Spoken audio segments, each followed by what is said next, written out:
So I've been reading a little bit of Nietzsche on D Live. Been thinking about this distinction between the warrior and the priest and how that relates to philosophy and sociology and sovereignty, because I still don't think of Nietzsche as a philosopher. And he, according to Sadler, I'm in the third hour of Sadler's exposition. Gregory Sadler says that Nietzsche regards most philosophers as being adherents of chastity or poverty or some kind of asceticism. And Nietzsche wants to change this. He sees this, he says Schopenhauer is the ultimate ideal form of the philosopher in this tradition. You have people like Plato. Sadler brings up Socrates, who married a woman only because she was annoying and he wanted to test his patience. So it was in a sort of ascetic marriage rather than a natal marriage. Of course, Nietzsche himself was frail. Nietzsche himself was sickly. Nietzsche himself never married or had kids. There were some philosophers who did marry and have kids. It's, of course, an interesting remark if we think upon this positively, then to note that the Catholic Church has decided that its priests should be celibate, and therefore, would it not be the most philosophical of the churches? The Brahmin in India, the way that they still exist is because Brahmin marry Brahmin and they have Brahmin kids. Rabbis often in traditional Orthodox Judaism, they are rabbis because their father was a rabbi and their mother was a mother of a rabbi. So there is, in many other religions, many other world religions, I believe the imams in Islam are allowed to have wives. Muhammad clearly had wives. So when we look at the different religious and spiritual traditions of the world, what Nietzsche is getting at here when he talks about the asceticism of the priest being celibate, of the priest rejecting marriage, of the priest rejecting natalism, it seems that there is something to it. And it seems like one of the few religions to actually take this seriously or implement it on a mass scale would be the Catholic Church. Now, of course, this happened over periods of centuries, if not millennia. We understand that the investiture contest, one of the reformist positions of Pope Gregory VII, is that he wanted to, in his mind, purify the church by enforcing clerical celibacy, because at that time, many priests in Germany and elsewhere were marrying and having kids. And now it is thought of through a Marxist economic lens as, oh, that was something that was purely economic. It was due to a confusion about church property versus personal property, laws of inheritance. But I think the arguments that were being made, and I think if we're taking what Nietzsche is saying seriously, there was a kind of revolution that was happening during the investiture contest that had to do with this concept of philosophy and celibacy as being connected in some way. And so it seems that Gregory VII, opposed to the warrior king, Heinrich IV, I believe, because it's always confusing when I'm talking about Henry IV and Henry VIII and so on. But we're talking about King Heinrich, Emperor Heinrich of the Holy Roman Empire, of the German nation. And he thought that he could appoint bishops because he thought as the warrior, he was sovereign over the priest class, that the priest class was meant to serve him, to reinforce his rule, to supplement his rule, to exist, to give spiritual counsel to the people, to give him spiritual counsel as a supplement, as a servant. And he viewed himself as the righteous ruler who could appoint bishops, who eventually could appoint a pope, which is what ended up happening during the investiture contest. Whereas Gregory thought of it in a different way. And one of the things that he proposed is that, well, there was already some canon literature in canon law concerning priestly celibacy, but it clearly was not being enforced. He really felt strongly that it should be enforced. And he took that tact. So, fundamentally, when we think of philosophy in this way, and then we think of Nietzsche's abuse of the term philosophy and his desire to change it to be something else, it might be appropriate to say that in the same way that Henry appoints an anti-pope, Nietzsche is an anti-philosopher. He is against the philosophical tradition as he himself identifies it. So what is Nietzsche? If he's not a philosopher, what is he? He is a sociologist in line with Marx, and ultimately deriving from Hegel in many ways.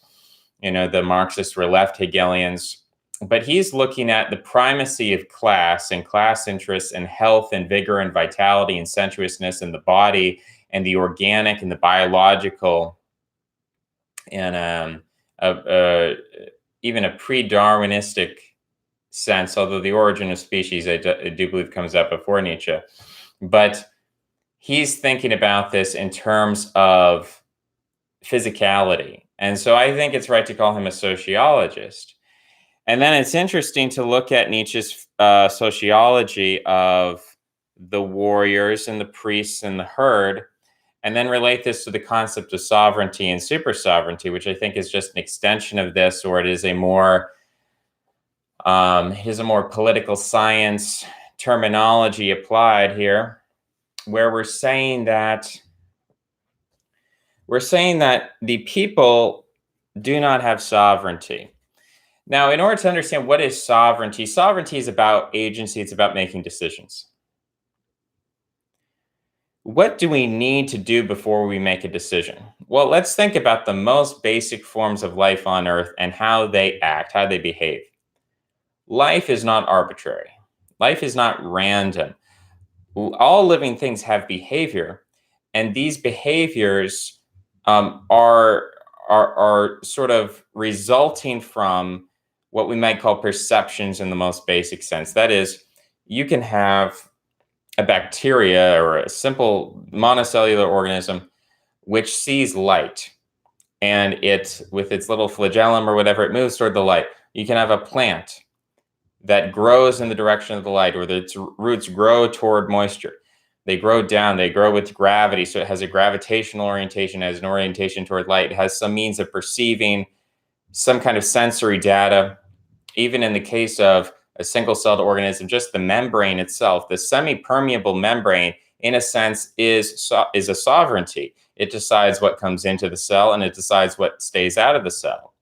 So the membrane is making these kind of sovereign decisions, which makes sense because the membrane is on the periphery of the cell, and therefore the membrane in some sense represents the warrior class of the cell, the war band. This has been described elsewhere. But you have the cell, and you have parts of the cell that are making decisions that are sort of, you might say, embody a kind of sovereignty. Then you also have the DNA of the cell, which is issuing these imperatives and proclamations about what the cell should and shouldn't do. In the case of animals, they are making decisions not necessarily according to conscious perceptions. It's not the animal is thinking, he's thinking like, man, we've got all these philosophies out there, and today I think I'm going to embrace like survivalism, and today I'm going to consider that all of this food that I could eat is somehow like good in a utilitarian sense, and therefore I'm going to take this food and I'm going to embark on a quest or whatever. This whole conscious process, we might say, is not really going on. But there certainly is a perceptual process whereby the animal is smelling something or seeing something or hearing something, and these are interacting with some basic instincts which have been created because of some genetic infrastructure. And so there is some kind of perception, there's some kind of input-output, there's some kind of information gathering process, and there is some kind of information processing process, to be redundant. And ultimately, some kind of theory of reality is created, some kind of perception is created, and then that perception is acted upon. So in order to have agency, in order to have sovereignty, we first have to have some kind of imperative, some kind of DNA, some kind of way of processing stimuli. Oh, there's light. Oh, there's food. Oh, there's whatever. We have to have some way of distinguishing this from that in order to make non-arbitrary decisions, which is essentially the definition of agency and sovereignty. If you are acting in a completely arbitrary manner without any kind of rhyme or reason, well, you're probably not going to survive as an organism, first of all. But you're not really a living thing then. You're thought of as inorganic matter, atoms which are just sort of bouncing around arbitrarily. Although even that is, not true. When you look at the laws of physics, all of these subatomic particles are acting in accordance with various laws. The question is, are those laws contained within the atom in some way, in like a DNA on a subatomic level? Is there some kind of subatomic DNA which contains all the laws of physics? Or is it some kind of pantheism, or is it some kind of top-down model? How are those instructions transmitted? I don't quite understand enough about physics to tell you. But there are senses in which we can take this concept of sovereignty and imperatives and bring it to the most basic levels of physics. Now, in terms of a sociological model, a society of human beings, when we talk about this concept of sovereignty and decision-making, when we say something like the people have decided, we have to go back to this concept of information. That's really important. How is information perceived? How is it processed? How is it created? How is it transmitted? How does it permutate? In some way, we're talking about memetics. But when we talk about this information, when we speak of sovereignty, we have to speak of we're speaking about a relation to information. So if you have a part of an organism, which, let's say you have the teeth of the wolf. There's all kinds of things that go into the wolf engaging on a hunt. It's the DNA of the wolf. It's the instinct of the wolf. It's the brain of the wolf. It's the muscles of the wolf. Everything is sort of acting in concert, electromagnetic signals sent to the muscles and so on. But what role do the teeth play? Well, the teeth are a tool. They are a technology that the wolf has evolved in order to kill its prey and eat its prey. Are the teeth sovereign? No. They're clearly a part of the wolf, but they are not in themselves sovereign. They do not have decision-making properties. They do not have agency in any way. In the same way, when we say something like the people make a decision, well, that's kind of nonsensical. Because let's take an example like the Iraq War. Did the American people decide to go to war in Iraq? There is a conception within democracy that questions of government are left up to the people. The people decide. That is the popular mythology of what democracy is. And yet, if we strip the layers away and we look at the Iraq War, who voted for it in Congress, in terms of George W. Bush giving the authorization, giving the order to put the troops over there. When we look at all of those things, we can say, well, no, it's a representative democracy. We elected certain people so that this would happen to be a war. And had we elected other people, we might not have had a war.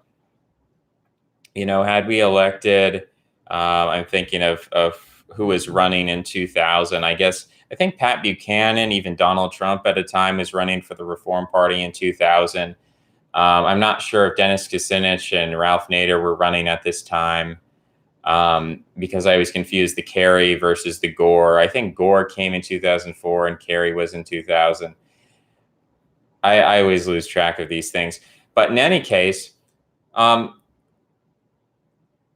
it is almost immaterial. We could think of a situation in which, what if the Democrats were elected instead? And what if the Democrats made a different decision? And therefore, wouldn't that mean the American people had made a different decision? But the question here is a problem of information. In a sociological model of human society, or American society in this case, who is making the decision to go to war? Is it the people? The people didn't know that there was going to be 9/11, so they weren't really electing their representatives on the basis of what to do about 9/11. They didn't know it was going to happen. 9/11 was presented in a certain way. The question of weapons of mass destruction. Look, if you tell me Saddam Hussein has weapons of mass destruction, and he is about to use them on the United States of America. He's already hit us with some planes. Now he's going to use nukes. If you thought 9/11 was bad, just wait till a nuke goes off in New York City, and then we're toast. And Saddam Hussein is going to control Kuwait, and he's going to control Saudi Arabia, and he's going to control all the oil reserves, and he's going to be the new Nazi Germany. If you're getting all of that information and you're put in a certain state of fear where you're looking for answers, you're looking to do something, you don't want to just hide in the closet or whatever, because apparently that doesn't work. Apparently you can't just live and let live. Apparently they're going to come get you. They're going to come attack you in your home, was the narrative that was put out. And so you're put in a suggestive state and you're looking for answers, and all the major television networks are saying Saddam Hussein, WMDs, preventative strike, whatever. They're going on and on. And at that point, even if there was some kind of, in these other countries, like in Britain, in Israel, you can have a thing called a snap election. So people can call elections. What if at that point people had called elections?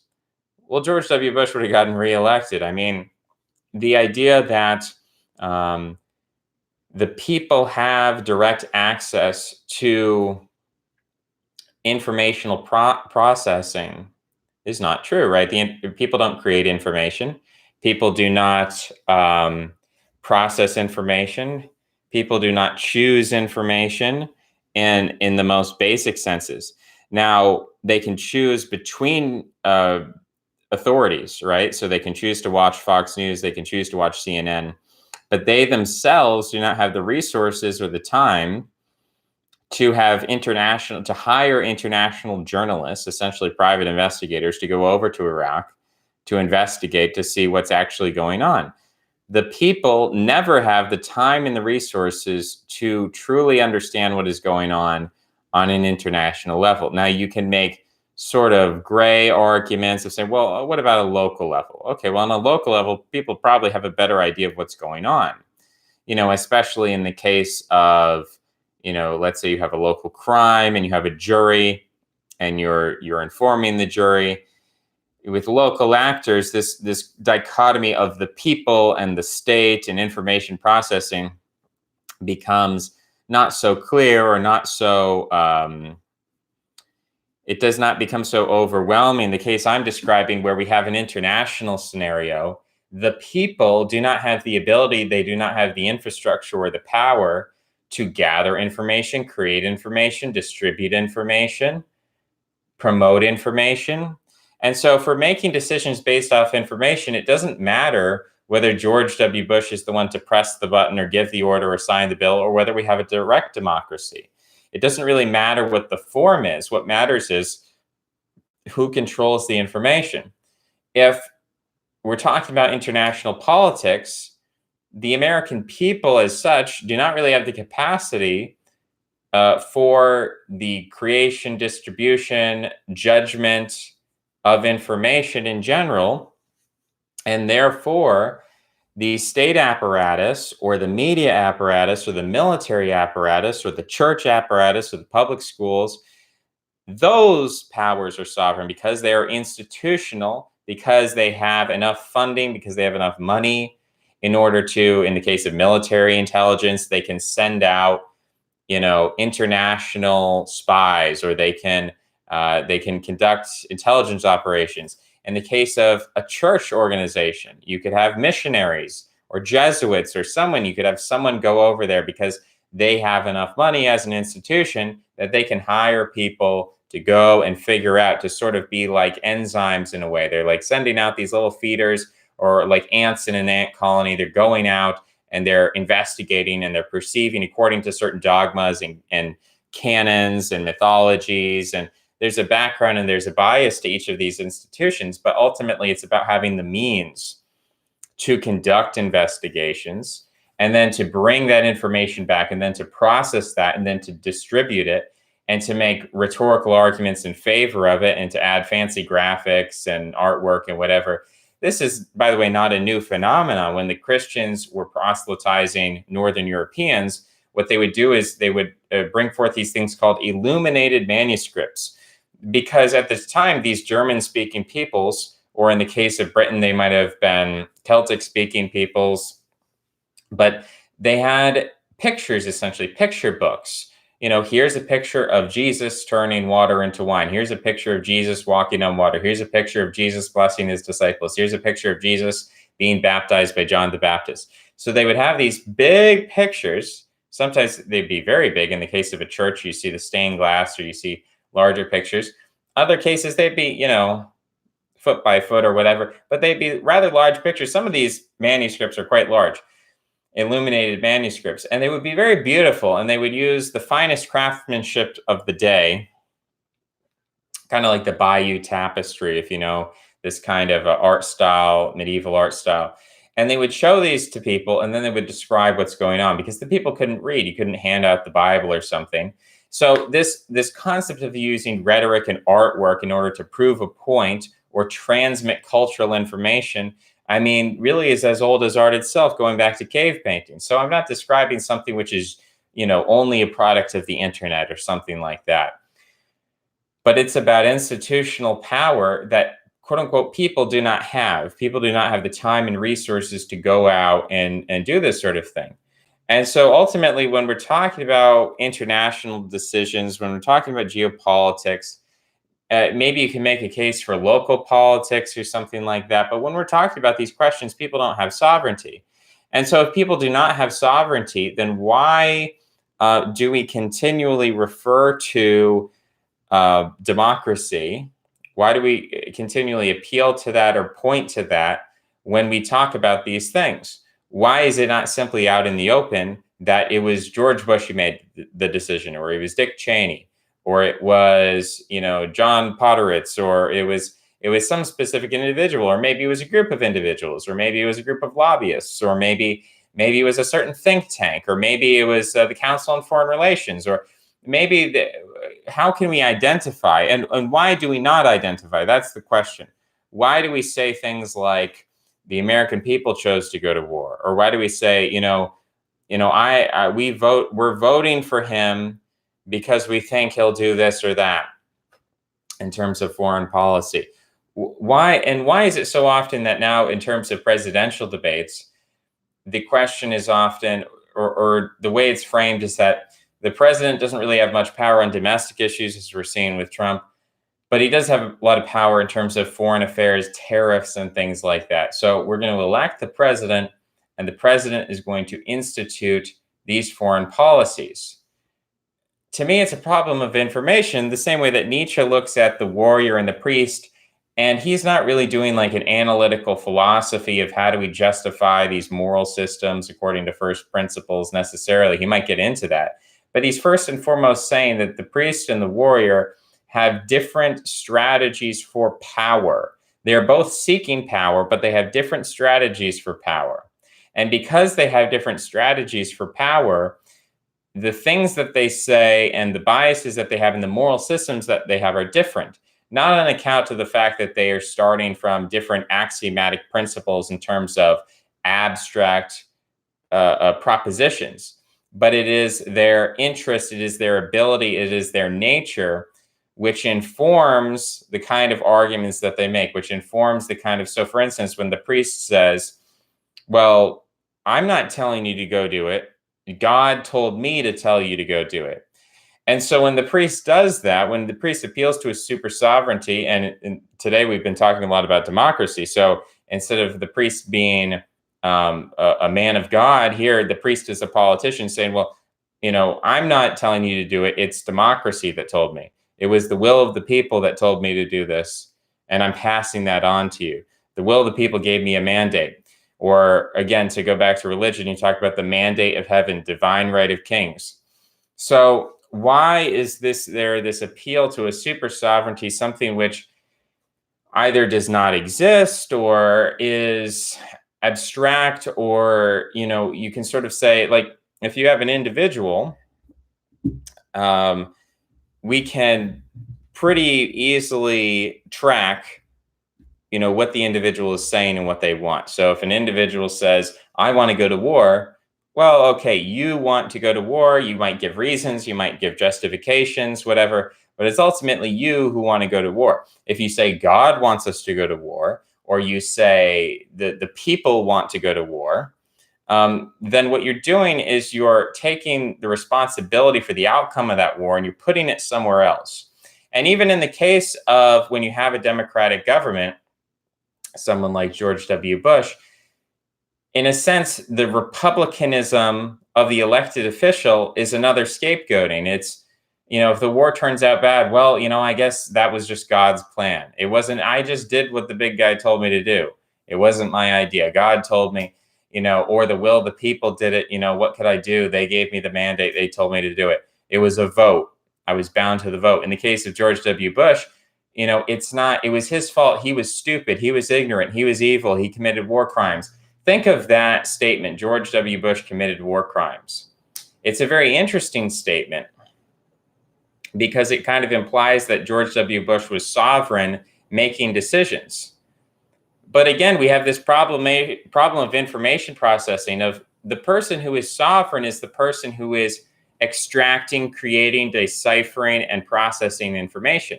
If George W. Bush is getting information from Colin Powell that Saddam Hussein has WMDs, well, then George W. Bush, like the rest of us, says, oh, that's a problem. We better invade. And when he finds out later there were no WMDs, he feels bad. He feels embarrassed. But what can he do? Well, Colin Powell told me, or the intelligence community told me. So once we find the origin of information, then we can find where the true sovereignty lies. So, okay, it's the intelligence community. Well, what is the intelligence community on an institutional level? How does it perpetuate itself? Where does it originate from? What is its ideology? What's its dogma? What are its biases? It wants to survive. It wants to gain power. It wants to maintain power. Okay, well, how does it do that? How does it do that? What are the processes? Because, of course, if the intelligence community promotes something like isolationism, if it says, you know what, America should really focus on building better roads and better schools and these sort of things, there's no reason to have the intelligence community. The intelligence community is useless. The situation in which the intelligence community is useful is when there are threats, communism, Islamic terrorism, whatever, Russia, China. When there are threats, the intelligence community becomes useful. And when the intelligence community is useful, then we can say that we can at least make the argument, we can say, there are a lot of threats, and the only defense we have is the intelligence community. The only thing standing between a Chinese takeover, a Russian takeover, communist takeover, Islamic terrorist,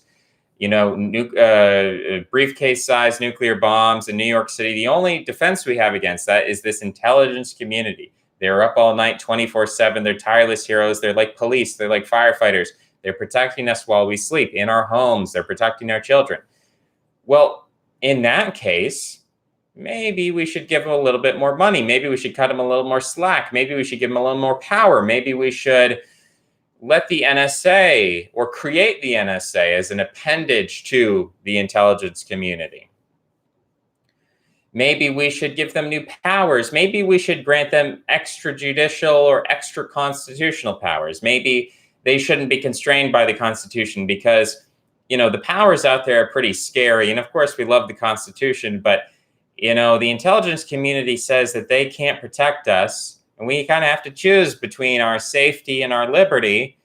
And when you put your kids to bed at night and, you're thinking about the future of your country and the safety of the children, then maybe we can soften our position on, the Constitution and the Bill of Rights and search and seizure and the Fourth Amendment. Maybe we don't have to be such sticklers about that. Maybe we should just incrementally give them a little more power. So this is just one of the ways. There are many other perspectives on some of the questions I brought up, but this is just one of the ways in which we can say the intelligence community, if we assume that any organization which exists, any organism which exists, which is made up of living beings, a multicellular social organism, it wants power, and every organism has a different method or strategy of gaining power. We've already talked about how Nietzsche saw there are priestly people, there are warriors. They have two different strategies for gaining power that are different, but they're still about gaining power. So when you say the intelligence community, what is its incentive? Its incentive is to create continual crises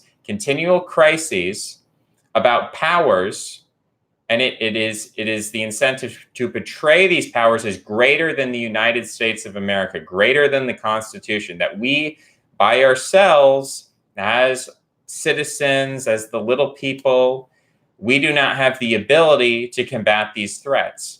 It is this intelligence community, which is kind of divine, which can see everything, which has all of these weird powers. In some way, I think concepts like MK Ultra and other things that are like popular to talk about, it's interesting that these are talked about so frequently because it makes the intelligence community seem magical. It's very interesting. If I was part of the intelligence community and I wanted to create a situation in which people are looking at, they're looking at themselves. They're like, I'm just an average guy. How can I fight Putin? How can I fight Xi Jinping? How can I fight communism? I can't. I'm just one little guy. But the intelligence community, well, I've heard some secrets about them, and I've heard they can control people's minds, and I've heard they get into psychedelics, and I've heard they're in contact with demons, or I've heard Area 51 has aliens. So all of these conspiracy theories, again, what's the incentive? True or false or whatever? I'm not getting into that. I don't care about that for the moment. We're not talking about analytic philosophy, truth propositions. We're talking about sociology. We're talking about relative and contextual coherence. So if we presuppose an axiom, the intelligence community has an incentive to grow itself. By what means does it grow itself?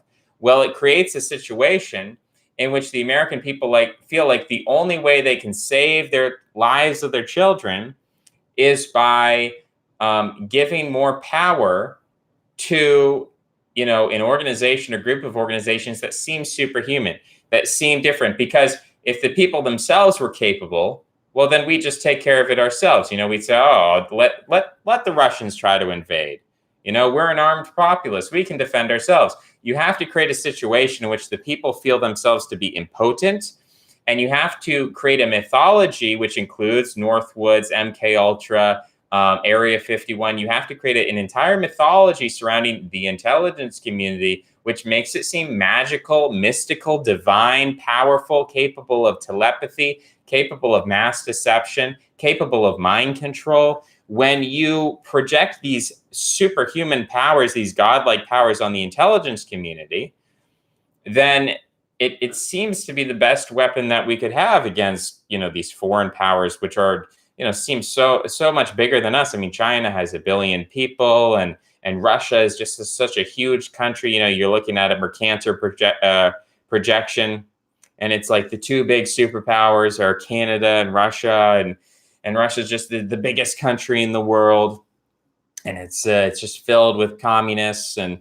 Putinites who. And the other thing I wanted to get in here while we're on the subject of Putinites, this concept of Russian bots. So it's very interesting when we're talking about the fact that the people do not have sovereignty. It's very interesting when you have Democrats on Twitter who look at another opinion. And it could be anything. It could be a Trump supporter. It could be someone who's a Second Amendment supporter, a First Amendment supporter, just whatever. They have some disagreement, a political disagreement. There are an increasingly number of Democrats, and they might not be very smart, but they believe this narrative. They haven't created it. That's another thing. But they believe a narrative that if you disagree with the DNC, if you disagree with Rachel Maddow or Keith Olbermann, or whoever these people are, then you are a Russian bot, or you have been brainwashed by Russian bots. And so there is this acknowledgement within that narrative in a paradoxical way that people cannot have legitimate differences of opinion, that people do not legitimately disagree. Like you and I do not have legitimate disagreement. What I mean by that term legitimate is that we have not philosophically from base principles created our own ideology. Our ideology has been handed to us. Now, in the case of these Democrats on Twitter accusing people of being Russian bots, which at first I found funny, but now I see there's a deeper meaning to it. Now I understand that these people, these people they believe that democracy is not real in some sense. They agree on some deep level with the proposition that we do not create our ideology, we receive our ideology. Ideology is something that comes down like Moses off the mountain with the 10 Commandments. Humans do not come up with our own ideology. We don't invent our own language. It is given to us by some higher supernatural divine authority. In the case of the Democrats, they believe that the Democrat Party is a patriotic party. It's America, whatever. This is our values. Joe Biden. I don't know. It's kind of hard for me to get into that mindset at this point. But they believe that ultimately their ideology is produced by the founding fathers, or it's produced by America, or it's produced by FDR or Abraham Lincoln, whoever they think in their mythology. Maybe MLK, maybe Malcolm X, maybe Mahatma Gandhi, maybe the United Nations or something, but they have a concept of authority and ideology comes from on high. And therefore, they do not believe that Republicans can authentically have any difference of opinion. They believe that Republicans, all of their opinions, all their ideology comes from Putin. And I think they're more correct than they are incorrect. Not with regard to Putin specifically. Of course, all countries are engaging in election meddling. America is the most important country in the world. So I'm sure every country that has the power to influence American elections is trying as hard as they can. You know, that's what I would do. I mean, if I was the head of a foreign country, of course I would try to influence American elections. Of course I would try to do that. So that's obviously not something that's impossible. It's something that is happening. But fundamentally, take the word Putin out of it and just understand there is a understanding within the Democrat Party, not by the higher ups, but from the people on Twitter. They understand in some level that Republicans do not have an ideology which is self-authored, self-invented from the ground up, from axioms. They didn't read Rousseau. They didn't read Locke. They didn't read the founding fathers and come to these opinions. No, someone brainwashed them. And they don't believe it's MK Ultra, they believe it's Vladimir Putin.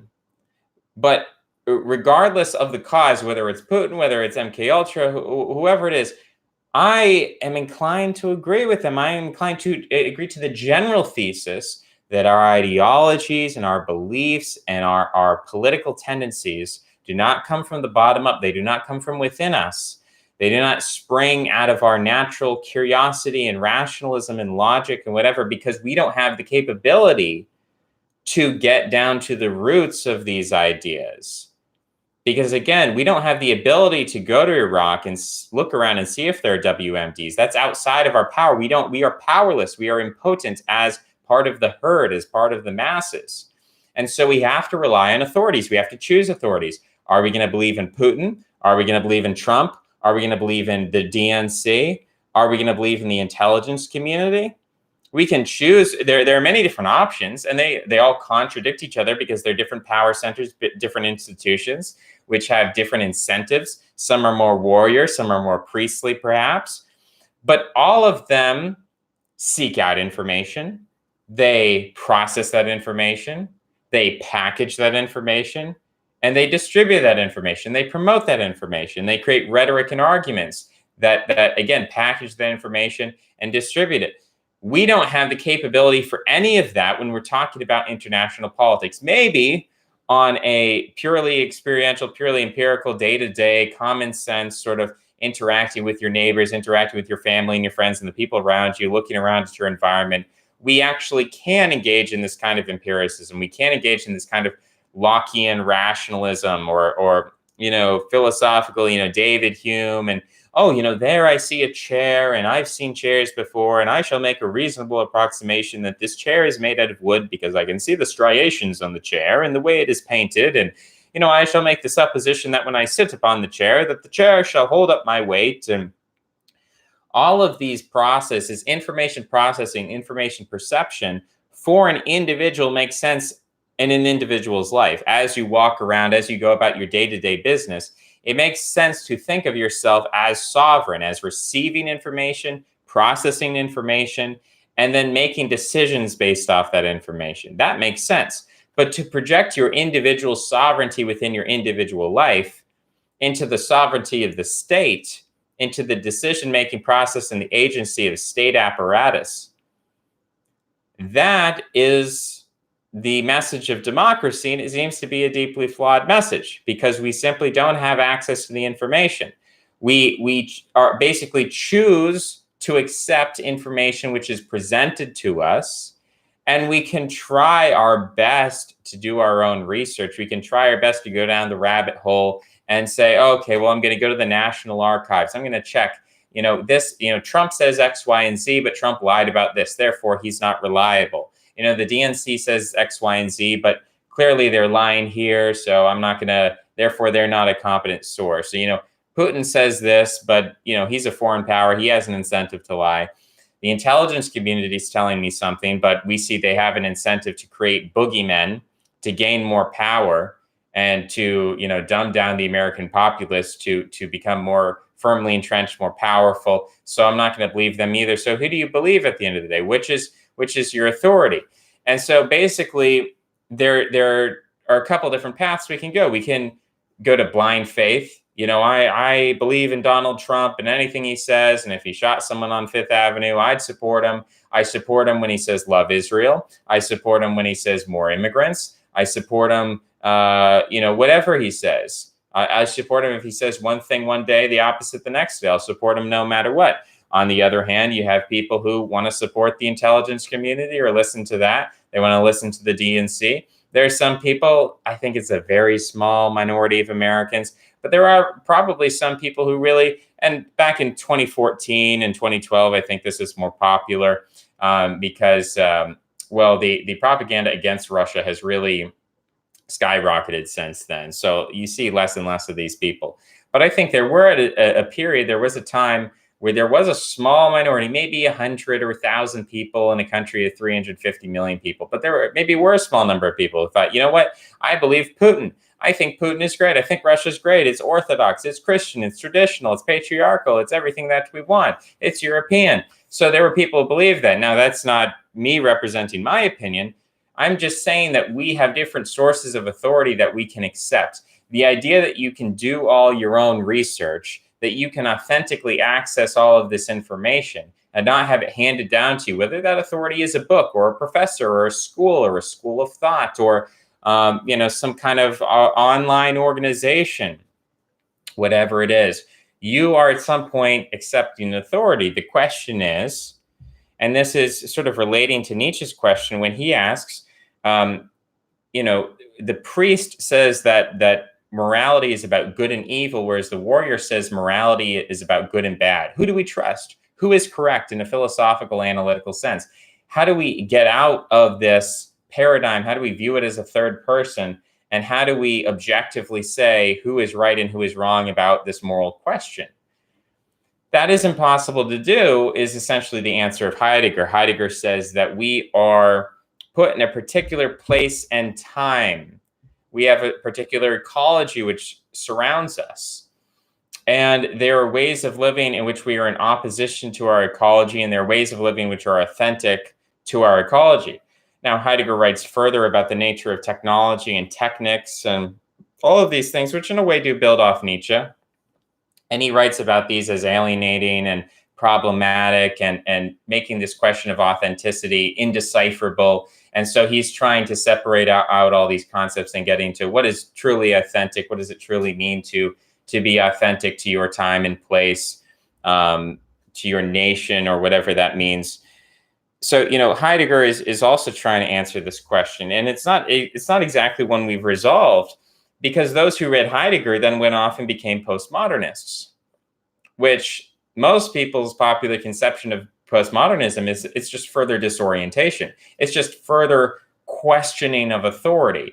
Foucault, he looks at information through a lens of power. He asks, he doesn't ask, is this true or not? He asks, where does it come from? Who created this idea? Where does this idea come from? Oh, it comes from capitalists, or it comes from the church, or it comes from aristocrats, or it comes from a corporation. So that's what he's interested in, he's not interested in, it's almost, it's an extension of Nietzsche in many ways. if we're to draw it back to Schopenhauer, how does Schopenhauer fit into this scheme? Is that Schopenhauer is looking at this in a universal sense. He's looking at what is the bias of all living things, and the bias of all living things is the will. And then Nietzsche takes that, makes it the will of power, and differentiates the willpower of the warrior from the willpower of the priest. And then Heidegger differentiates, the will to power in some way, it's not the will to power, it's the will to authenticity, of being authentic to your time and place. And that's going to be different if you're in Germany or Spain or America or China.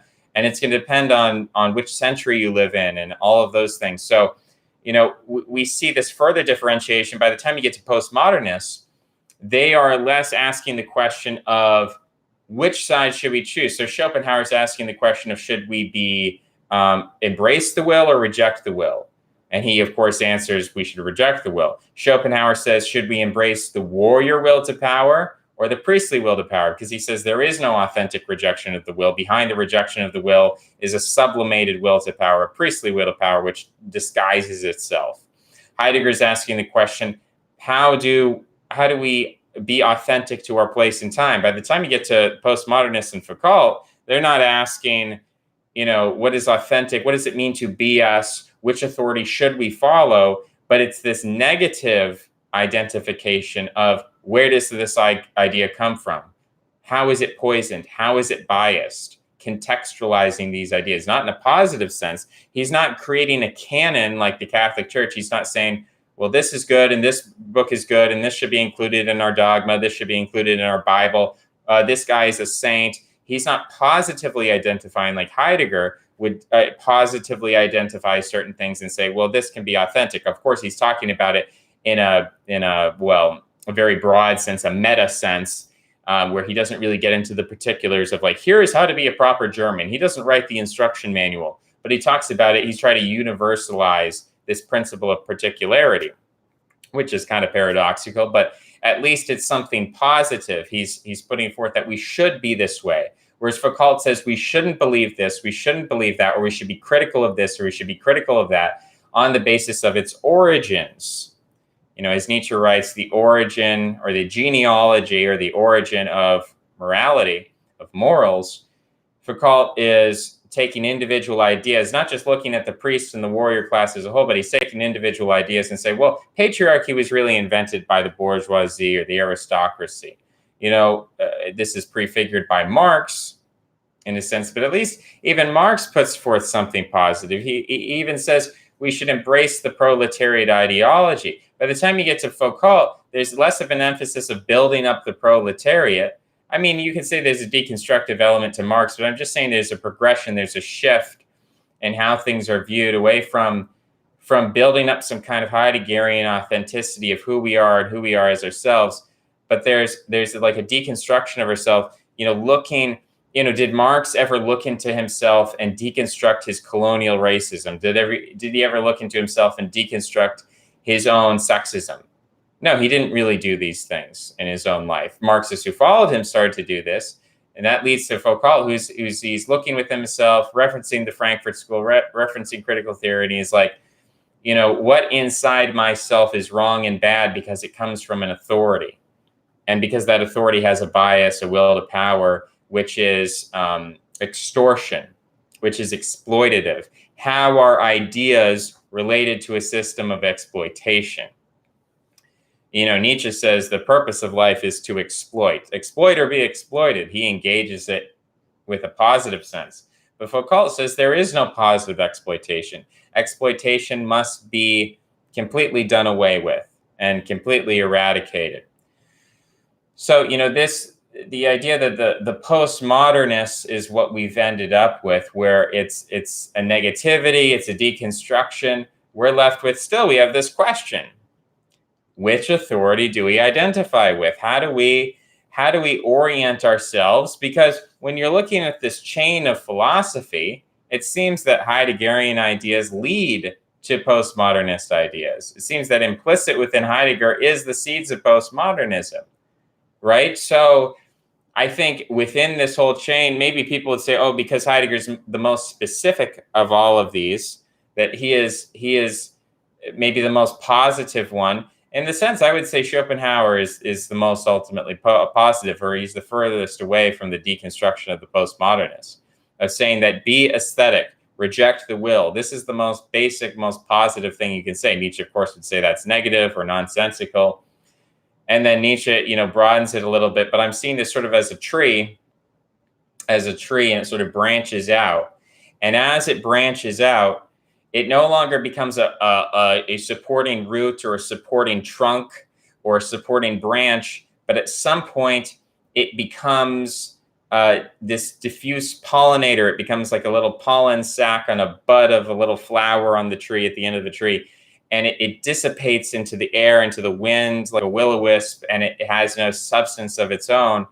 And it has this dissolving effect. It also has this fertile effect of creating differentiation. So as we dissolve this pollen in the wind, this plant sperm essentially, as we undergo that process, we see the creation of new forms, new artwork, new ideas, of newness in general, new exciting things. Feminism, it's not just feminism, but we're on the third or fourth or fifth version of it. Who knows how many versions? And we're talking about metafeminism, and then we're talking about the reactions to feminism in MGTOW. So all of these, like, ideological and political, and then it gets down to the level of consumerism and niche. I don't just like watching TV as a specific medium, but I like Japanese TV, Japanese cartoons, and these are my favorite anime. And actually, I've bought these specific figurines, or when I play this video game, which is based off an anime, which is part of the Japanese subdivision of cartoons that are part of televised media. When you analyze this through a McLuhanite lens, medium is the message. So there's all of this differentiation, again, thinking of a tree, about how there's more and more specialization, more and more speciation, more and more division, to get to the point where it's like, yeah, when I'm playing the Dragon Ball Z, the fifth iteration of the Dragon Ball Z video game, I like to play Goku, and my favorite special attack is his Kamehameha move. So this is how differentiated we can get in terms of the way that we conceive and fetishize of these really particular things, versus like Schopenhauer is looking at it in this a much grander way of, you have the will and you have the rejection of the will, right? Versus as you go up through this tree, you get to a consumerist who is getting down into these very particularities, and that is their identity. Not like, well, I'm a priest, or I'm not a priest, or I'm a priest, I'm a warrior, I'm authentic to my culture, I'm a critic of capitalism, I'm a critic of power and powerful structures. It is become more and more particular, and more narrow, and more myopic in this process. And the only things that we seem to have any kind of certainty, well, we might have a certainty in an objective sense or a declarative sense about, this is the system. We live in a democracy. Trump is the president. We have certain certainties about what you can and cannot say. We might be able to discover a certain level of certainty about where social trends are going. We are probably going to have more censorship. We are probably, going to see more gun regulation, because if you look at Pew Research polling, I don't think many people have on the right wing. I don't think many people understand how popular gun control is. It's like 60%. Like, when you ask Americans, do you think we should have more or less gun regulation? It's at least 60% of Americans are saying we should have more gun regulation. And, so it's not like people are allowed to own nukes. People aren't allowed to own tanks or bazookas or grenades. We already do. There already is quite a number of regulations on the armaments that people can own. And, when did this really start? We could say probably back to FDR regulating. I think that's when he started regulating sawed-off shotguns. I think that's when that began. And so the Second Amendment already has been followed. Like, when people think of it in this, we've always had the right to bear arms. Well, I suppose in some absolute sense, yes, we've always been able to purchase rifles and own rifles. But as our ability to own rifles has pretty much stayed the same since the founding, although that's questionable even, but let's assume that. At the same time, technology has advanced so that there are all these weapons that totally outclass the rifle. So we're stuck with the rifle as the government advances its ability to own arms, and we have not. Now, I'm not making an argument in favor of the Second Amendment that people should be allowed to own tanks and planes and nukes and things of that nature. But I'm simply saying that the political, sociological meaning and impact of the Second Amendment in the 1700s or 1800s vastly different from what it is today. Today it is more symbolic. Today you can say it has some kind of impact in terms of maybe geopolitics, armed populace, political decisions. You can say it has an impact. I won't say the impact is nothing.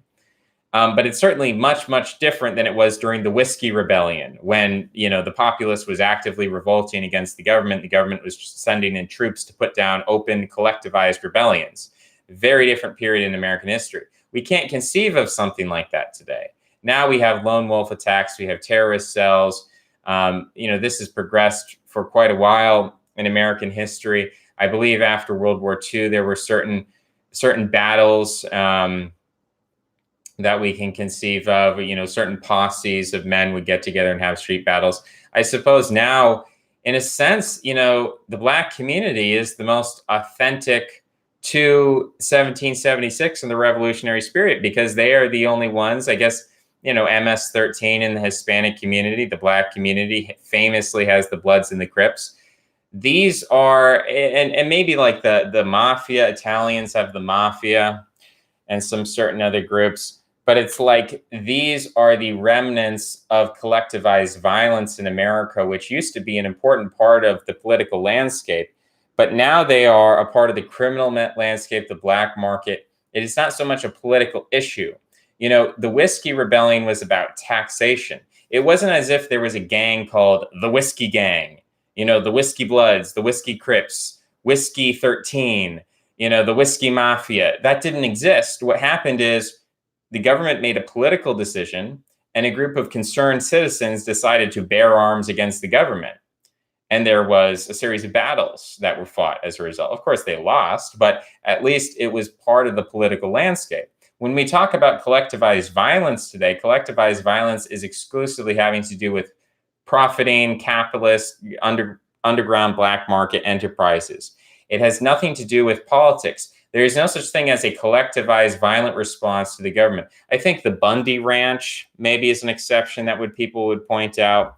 I don't know. I didn't think the Bundy Ranch is very significant. But I guess if it can happen, it has to happen. I mean, the Bundys, as far as I know, is maybe a dozen guys. It wasn't a huge gun battle. I think one guy got shot, one guy got killed. And it was having to do with the middle of nowhere. It was having to do with ranching rights in land, which frankly not a lot of people live on. And when you live in a consumer economy, as we do, a fire economy, what matters is the number of people. So New York City is important because New York City has a lot of people. If we're talking about some, strip of land in Montana or far off in the West where nobody lives, well, that land isn't valuable because what's valuable in the country is people, not the land itself. That, of course, was different in the past. In the past, what was really valuable was the amount of land you owned, because you could have cattle, and that was money, that was currency in a way, that was capital. Things have changed. So when we look at kind of the difference there, it's clear that that something has radically changed. Now, that, of course, is a big tangent concerning the Second Amendment. It doesn't really get to the essence of the question I initially asked, which is like, how do we discern which authority we should place our trust in? If we understand, if we accept, if we relent and acknowledge our impotence, that we are not capable of gathering information that is outside of our personal lives, that has to do with geopolitics, that has to do with international politics, that has to do with the environment. If we have to rely on institutions and authorities, by what means do we as individuals align ourselves and accept authority from the outside? Do we use our own intuition? Do we use our own intellect? Do we seek out charisma? Do we seek out logical argumentation?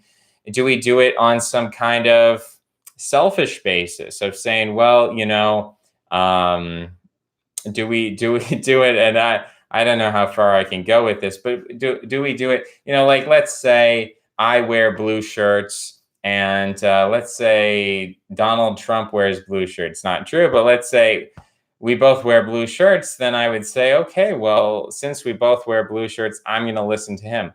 I'm understanding. I'm relenting. I'm almost humbling myself and saying, I don't have the ability to choose between these different kinds of authorities. I have no way of discerning which ones are closer or further for the truth, because it's just that information processing capability, the gathering, packaging, all of that discernment is just beyond me. And I'm just sort of accepting the information that's relayed to me. I don't even know if any of these choices are valid. But if I'm to step outside of the paralysis of consumerism into the political realm, if I'm to step into the political, I need to accept an authority. I can't just deconstruct everybody, criticize everybody. If I'm to step assertively, aggressively as a proponent of something in the political, not just negatively, if I'm going to do that, I need to accept some kind of higher authority. How am I going to do that? One way to do it is to say, well, I wear blue shirts, you wear blue shirts. You seem to know what's going on. You have a narrative about what's happening. So I'm going to accept your version. I'm going to view you as an authority.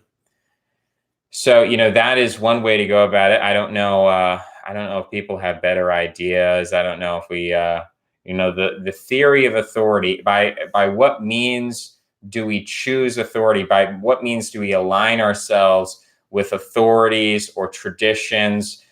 I guess it is a kind of Heideggerian argument to say, look inward within yourself, try to understand who you are and what you are, and align yourself with those authorities which seem to reflect you the most, which seem to be as close to you as possible. And, by those means, you will be, got a neck crack there. Just been cracking the neck all day. But by those means, you're going to have the best shot of choosing an authority which is going to have your interests at heart. Concerning matters of truth, I mean, that's a whole nother can of worms. I mean, even if someone is advancing your personal egoic interests, does that necessarily mean they're aligned with the truth? Maybe your enemies are more aligned with the truth. But this is almost an argument about tribalism, right? When we talk about authority, which tribal leader, which tribal chieftain do we align ourselves with? Do we do so on the basis of tribalism? On these tribal qualities. When we think about ideology in this way, you are not a Republican, you're just a Putin shill. You're not a Democrat, you're just, an NPC. There is a recognition on the left and right of each other's enemies, that there is no bottom-up rational construction of ideology. There is an acceptance of ideology. There is an inheritance of ideology. And this recognition, rather than an idea of, well, I'm going to look at the political scene and I'm going to choose what's best for America. As the idea of America becomes more and more fractured, more and more tribal, as we don't think of ourselves as Americans, but we think of ourselves blue tribe, red tribe, more differentiated, that is going to accelerate this process where again, people are looking more inwardly and asking, who am I? So this question of who am I? And then what is meaningful about me? Is the fact that I'm wearing a blue shirt, is that important? Is that an important aspect, or is that a superficial aspect? Are my ideas important or superficial? Is my background important or superficial? Where I was born, is that important or is that superficial? And how do we identify that? And maybe that does come down to a feeling or an aesthetic preference. And as we deconstruct our own personalities and our own ideas, through various means, whether we say, oh, that's just leftist propaganda, don't believe that, or, I used to be blue-pilled, right? Whereas the left will say, oh, I internalized racism, I internalized sexism. So left and right both have a concept of being born into or trapped in false ideas. And then there's a process of deconstruction and skepticism by which we get to the truth. But that process of skepticism and deconstruction, at some point, do we hit some kind of anchor? Maybe this is where we bring it back to anchoring. Do we come to some anchor, some kind of hard rock, some magnet within us where we can say, okay, this is solid. I've deconstructed everything else, but I found this is solid. This is what is most attractive. This is what is most meaningful to me. And therefore, this is the axiom upon which I will identify authority. And from that authority, I will then receive ideology. With language, it's a little bit easier. With language, you simply inherit the language and speak the language functionally. You can learn another language, move to another country. But with language, it's a little bit easier. With the politics, it's more contentious. So we've rambled on for quite a while. Wait a minute. Guess not. Yeah, I unbanned. I mean, really, it's just a question of, are you going to abide by the TOS or not? And I will be happy to give people second chances. I don't have a problem. Again, it's not, I can disagree with everybody, right? Maybe nobody is saying exactly what I'm saying. Maybe we can nitpick infinitely, but I'm not really interested in silencing all voices. If I was interested, I would just turn the chat off, right? I don't think anyone's going to agree with me 100% at the end of the day. So that's a self-defeating quest. And let's see if we can maybe make this a little easier on the eyes. Okay, back to the chat. Ultima TV has a cool story.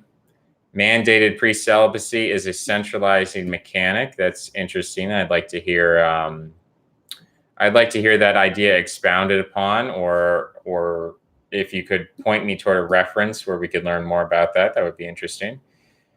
I took Zero Infinity Stream Key and then I played. Oh, that's not cool. Ultimate TV, that's not cool. Don't do that. I think that violates the TOS. Let's see. The Dasein of the protozoa, simply speaking, is it a top-down or bottom-up type of deal, or somewhere in between? People as tools for the elite. It's not a problem. It's propaganda. Now you have to ask yourself, what is good propaganda? What is bad propaganda? Yes, but for whom? As the gap gets larger, agency goes down. Gestapo is here. That is for you. Here is a video of Ken eating a raw onion. Yeah, we're not going to do that today because my throat and my tongue have chemical burns on them from the natural chemistry of the garlic and the onions. So they were very sore. I was not really able to speak very well or loudly this morning. So I've kind of recovered at this point, but we're not going to go back to that tonight. Especially not with 11 thumbs up and 29 viewers. We're going to have to do better than that. In my opinion, this is wrong. There are members of the public who knew more and today know more about the Iraq War than people who work in intelligence, let alone politicians themselves. Okay, that might be correct in a certain sense. So, for instance, there might have been members of the public who at the time or prior to the Iraq War understood that there were no WMDs. And people like Colin Powell or people like George W. Bush, who are in the intelligence community or part of the political class, they might have truly been hoodwinked. I mean, Nancy Pelosi has just come out and said, I knew there was never WMDs, but, I didn't want to impeach George W. because he was a nice guy. Now, Trump, he's evil and bad. To put that in context, the reason why I'm referencing that, other than it's just in the news, is because it seems like there were people who knew it was fake, or at least claim now that they knew it was fake. And there obviously were some people who knew it was fake. And then there probably were some pretty high up people. I think George W. might have truly been convinced that there were WMDs. I don't know. Again, I don't have access to that information. But it might be the case that there were members of the public who were more informed than George W. Bush. So does that completely invalidate my whole thesis? No, because ultimately, as I'm saying, George W. Bush was not sovereign. He was subject to centers of power, media, military, money, these lobbying organizations, Fox News, CNN, military industrial complex, the neoconservative movement, Dick Cheney, all the people telling him what to do, all the people feeding him information. Again, George W., in a sense, was emblematic of the American public. He didn't have the ability to go to Iraq and investigate the facilities himself. He relied upon the reporting or the intelligence gathered by members of his administration. And so the members of his administration, in some way, were the medium by which he was accessing information. Now, who controlled those members of the administration? Did George W. control them? Or did they come from think tanks? Or did they come from lobbying organizations? Or did they come from certain schools of thought? Or did they come from were they influenced in certain ways? So that is, of course, there are politicians. Politicians are not sovereign. That's the argument I'm making about democracy. Politicians in themselves are not sovereign. I don't blame George W. Bush. I don't hate George W. Bush. I don't think he necessarily lied. Maybe he did. Maybe he's smarter than I'm giving him credit for. Maybe he is on a deeper level. But in my opinion, the president is a scapegoat. The president is like the mermaid at the front of the ship. The mermaid's not steering the ship. The mermaid's just kind of pretty to look at. The captain is the one who's steering the ship. The question is, who is the captain in this case? Is it Dick Cheney? Is it Donald Rumsfeld? Is it Colin Powell? Is it the neoconservative movement? Is it something else? Is it the military-industrial complex? Is it someone? Is it an enemy? Is the reason we went to Iraq in order to establish permanent military bases on the border with Iran on behalf of people who want a war with Iran? Is that the reason? Are those the people who made the sovereign decision? I'm not sure, but I'm not certain that it was George W. Bush. So I don't think that invalidates my argument. Has to be reassured in the minds and the souls. You're assuming those people are more intelligent, have more knowledge than they actually have. I don't think I do. And maybe you're saying this at a point in my process of explaining in which this wasn't elucidated. So I hope you understand now, John Smith. Even when it goes against your interests, your own death, an appeal to heaven, I speak for the people. It's not about more information. It's about what information and why. It's about how you get the information, and it's about who. It's about the who of the information.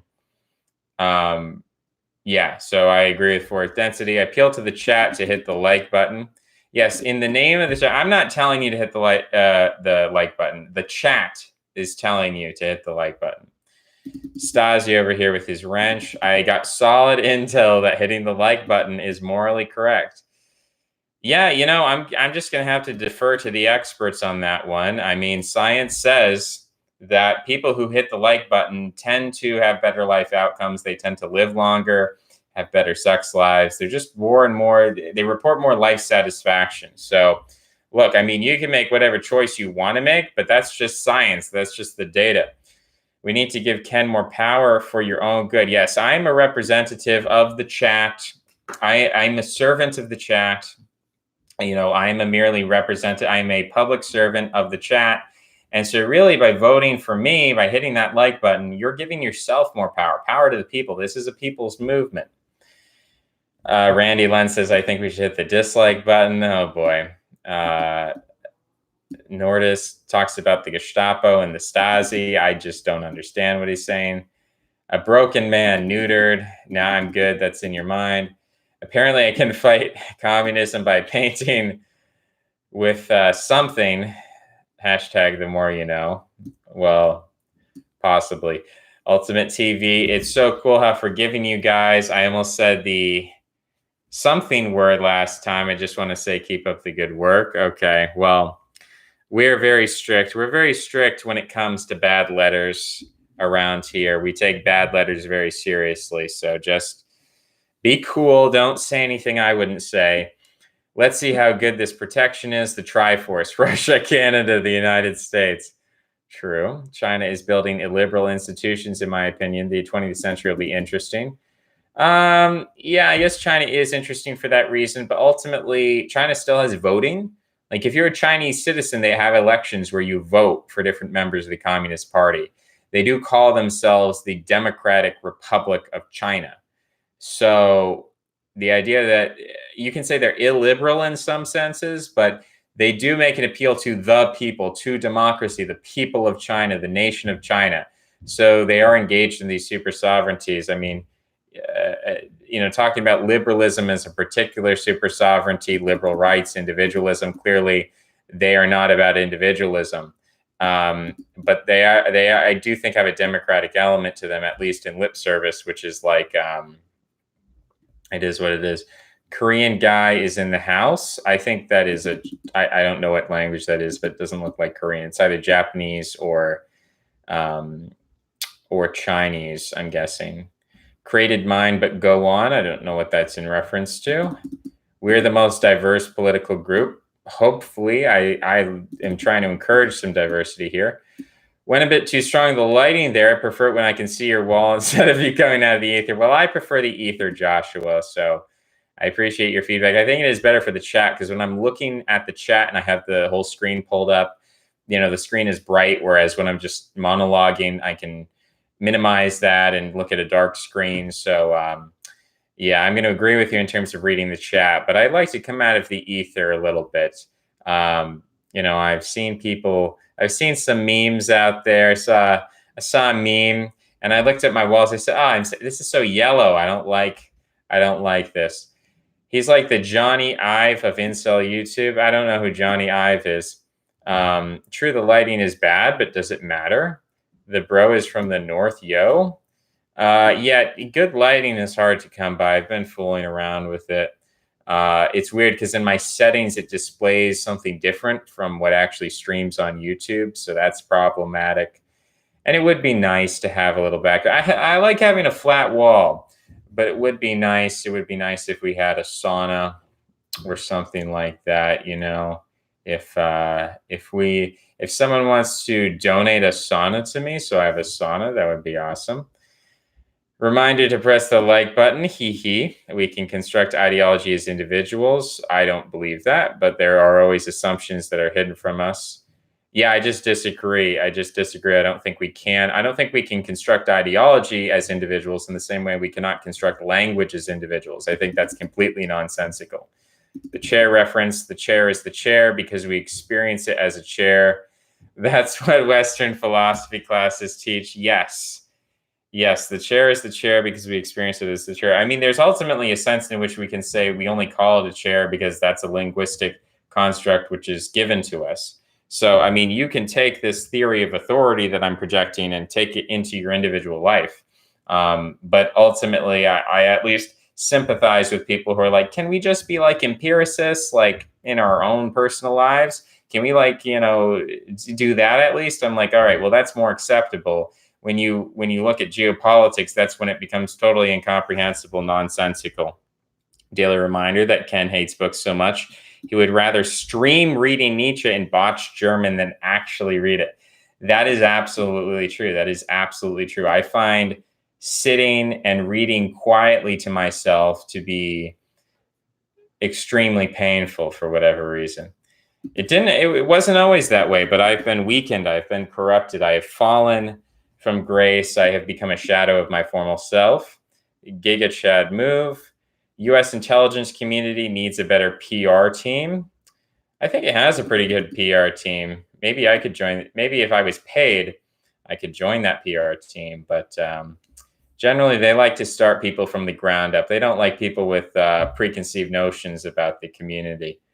A lot of 120 to 130 believe in experts. I think everyone believes in experts. I think if you don't believe in experts, you're a solipsist. Experts are the most ideologically entrenched people there are. That is true. CIA is run by school teachers. I would give them more credit than that, but maybe you're saying something important.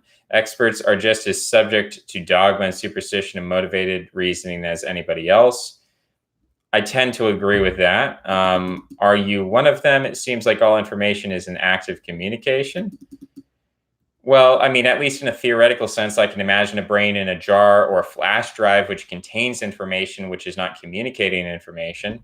But I guess the extent to which information is information, like, means it's non-arbitrary. If it's non-arbitrary, by what sense do we mean that it is non-arbitrary? We mean it is non-arbitrary to the extent that it is communicable, to the extent that it is meaningful.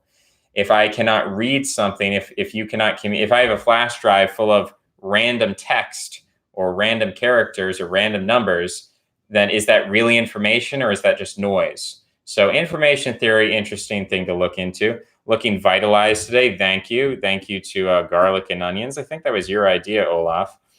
The problem with the intelligence community is that it lacks a grand narrative. It has a grand narrative. Its messiah is Pete Buttigieg. Isn't it weird, space? Well, it is acting to further. I don't think we can say that word. I think that word is against the TOS. We got to go into our censorship console. We got to log in to. I got to go into a Skype call with Susan. I got to ask Susan's permission about what I'm allowed to say and not say. So I don't know why Susan doesn't just have a pre-made list, like, because obviously it's so stupid. It's literally so infuriating that YouTube has a list of words that if you say in the chat, I will be banned. And yet it doesn't let me access these words, and it doesn't automatically apply these words as just banned from the chat. No, it makes me go through the process of reading the chat and being like, oh, I will get banned for that word. Let me go through the process of banning that word on my own. It's like a little mini show trial where I'm forced to admit my guilt. Yes, Susan, I'm guilty. Yes, my viewers are bad, and I'm so sorry, Susan. That is YouTube. That is the state of YouTube. But you guys don't follow me on DLive. When I go on DLive, I barely have anybody watching. I mean, of course, I'm not really doing anything entertaining on DLive right now. But obviously, people refuse to migrate over there. I've only got 60 followers on DLive. I have about 10 times that on YouTube or more. So yeah, that's on you guys. You guys, for some reason, you like Susan better than Mr. Lemon.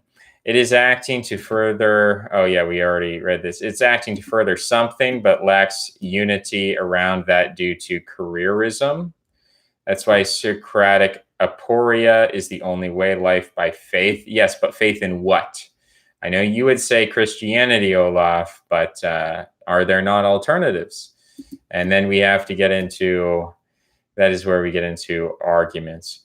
It's completely normal, but the wisest in all Athens only know that he didn't know. He was just trolling when he said that. Yeah, I don't know. I don't really respect Socrates. You know, like I said, I don't think of Nietzsche as a philosopher, and I frequently cringe when people quote Nietzsche, say Nietzsche was the greatest philosopher of all time. Nietzscheanism is the only option. It seems very try hard. It seems very cringe. It also seems to lack self-awareness. When people worship Nietzsche, it's like, well, who are you? You live in a basement, or your life is in shambles. You don't have access to power. You're constantly protesting imperialism. You know, you say, oh, I'm an imperial Nietzschean. Okay, what do you think about, like, imperialism as it exists in the United States? Like, what do you think about the Iraq War? Well, the Iraq War was terrible. The Iraq War was terrible. It's like, I thought you just said you're a Nietzschean. Oh yeah, I like imperialism, but not that imperialism. I like power, but not that power. I'm a Nietzschean, and I'm also a dissident. It's like, where does this? I mean, I get that reading Nietzsche, he himself was a sickly man. Like, people who think that Nietzsche is somehow the originator of like bodybuilding culture or something like that is laughable, because he was physically weak. So there's a lot of paradoxes to Nietzsche, but at least on a historical level, I'm trying to understand trying to understand and take something good from it, and not just ignore it and not just write it off and not just dismiss it and say, oh, well, he's evil. And we don't have to listen to him because, well, if you're going to make an argument that he's evil, well, it seems like most of philosophy is in some way based off Nietzsche, whether it's Heidegger, postmodernists. That's like the majority of the world. So if we want to understand the ecology in which we live, I mean, I'm trying to understand Nietzsche. I'm trying to do that. But yeah, Socrates at this point is not. I mean, I'll reference the Socratic method as an example of deconstruction or Charvaka or one of these things, but I don't know if he was really trolling. It's hard to tell. You know, you've got some Socrates defenders who will say, oh, he was just trolling. It was a parody. You know, it's like in Shakespeare when, what is that quote? Is there is nothing good or bad, only thinking makes it so. And people will like, moral nihilists will take that quote and be like, oh, yeah, Shakespeare was so smart. Like, all you dumb Christians think that morality exists. When the character who is saying that quote was Hamlet, who was pretending to be crazy, and that's why he said it. So when I wasn't there. I don't know if Socrates was just trolling or if he was authentically just like a pure spirit of deconstruction incarnate on the earth, kind of like well, not necessarily. I mean, if you're an anti-Christian, then he's not necessarily anti-Christ because, of course, Christ dissolves the law. But in other senses, you know, Christ is the logo. So that would depend on your perspective on Christianity. Marx never looked in the mirror. He was an ugly guy. I mean, Marx was relatively handsome. I don't know how to finish that sentence, but I'll just say he was relatively handsome. In comparison to what? I don't really know in particular, but I'll say he was relatively handsome. I think it's because of the beard. I think if you shaved Marx's beard, he would have a very weak chin and a weak jaw. I'm not saying I'm one to talk. I'm not like a Paleolithic hunter-gatherer. I am not like a Neanderthal. I do not have an archaic skull, but I have a feeling maybe we can look Marx without beard. Marx, because I've seen pictures of him that look photoshopped of him without the beard. I want to see if maybe there's some authentic photos of him or like Marx when he was young, maybe before he grew the beard out. So here's Marx with like a shorter beard. Oh, Karl Marx. There's a picture of him, a drawing with him without a beard. He still looks pretty relatively handsome, I will say that. Has a devilish quality about him. You've always got to put these things in relative terms. Like I'll say on a completely unrelated note, Mark Cuban has a very strong jaw. Jeffrey Epstein has a very strong jaw, relatively speaking, to the general populace. Okay, I'm just naming random people at this point. Okay, Tom Anderson says, stop corrupting the youth. That could be Socrates. Maybe I'm Socrates. Maybe I am, but maybe I hate Socrates because he reminds me of the dark truth about myself, which is that I'm corrupting the youth. But his way of knowing was through perfect not knowing. And most chicken out instead of go through that. Zoomers are going to kill me. I don't think that's true. Why did the capitalist West produce postmodernists while actually existing Marxist-Leninist states did not?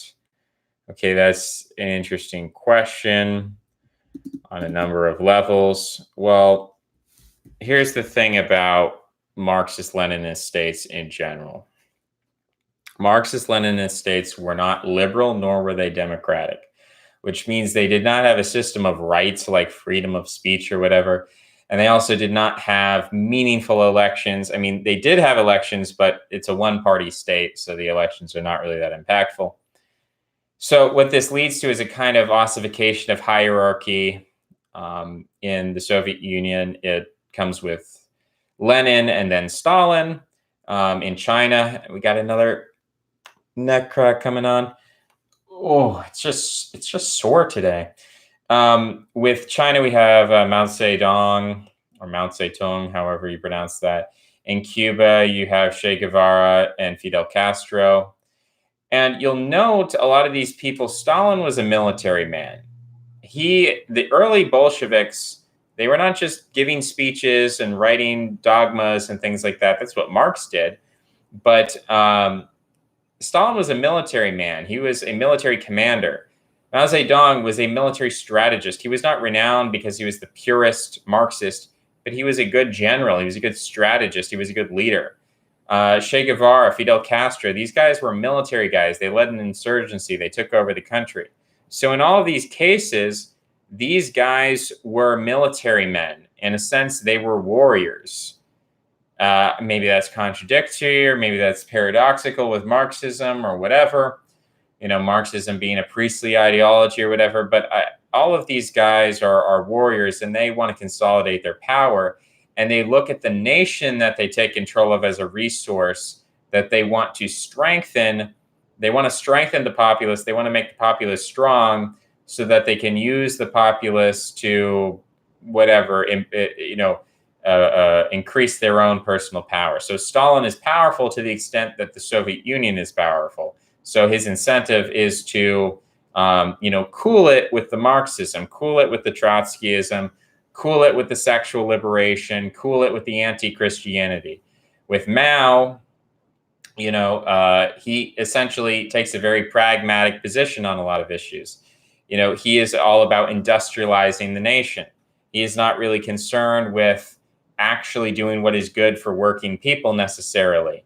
He is not concerned so much like, oh, well, we have to make sure everyone is fed. He's like, no, you know what?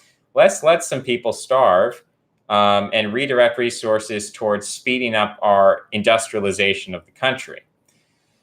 So postmodernism, of course, is very critical of authoritarianism, the authoritarian personality, the warrior spirit, of construction of the militarized society. And all of these societies were very militarized. Maybe Cuba's kind of an exception among those I've listed here. Maybe the Khmer Rouge in Cambodia is another example, or the Viet Cong in Vietnam. But just the Soviet Union and China, they're not interested in deconstructing. Stalin is not interested in deconstructing Soviet society. He's interested in building Soviet society up because Soviet society is an extension of his personal power. Mao Zedong is not interested in deconstructing Chinese society in a postmodernist way. Now, in a Marxist sense, there is a lot of deconstruction that goes on. There is a destruction of Buddhism. There's a destruction of Taoism. There's a destruction of Confucianism, Cultural Revolution. That legitimately does happen. So it's not one way or the other necessarily, but relatively speaking, the reason why postmodernism doesn't develop in these contexts is because ultimately the incentive structure of the governing body is to militarize the population, to industrialize the population, not to make the population question authority. Whereas in the West, there is an incentive for postmodernism in multiple respects. Postmodernism is not primarily necessarily an attack on Western populations. I think that's how it's viewed now, but I think much of postmodernism was constructed as anti-Stalinist, as anti-Maoist. It was the left-wing response to Stalinism and Maoism. It was a way to critique those things. And it produced feminism, and it produced anti-racism, and it produced pacifism, and it produced all these things which were incompatible with Maoism and incompatible with Stalinism.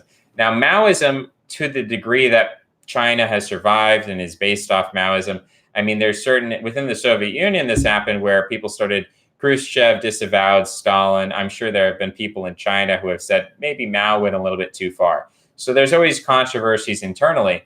But ultimately, I see postmodernism is ultimately not an attack on the West. It's an attack by capitalism against communism.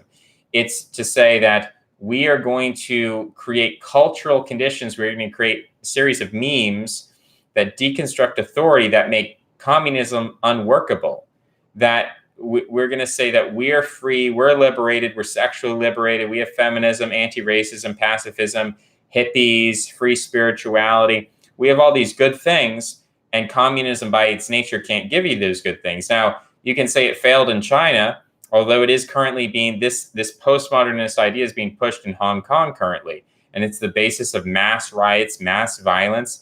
And I don't know how it's going to end. I think China will ultimately overcome the violence. I think it will eventually be a footnote in history in the same way the Tiananmen Square protest was not very significant in a world historical sense. But, this is how I view postmodernism with respect to Marxist-Leninist states. Now, of course, internally, there's a whole intellectual, philosophical situation. There is an inner conflict, I think, where going back to Henry VIII, the dissolution of the monasteries, that in a sense is postmodernist, right? Henry VIII is saying, we're going to deconstruct traditional Catholicism so that I can extract more money, more power, and centralize my power in England.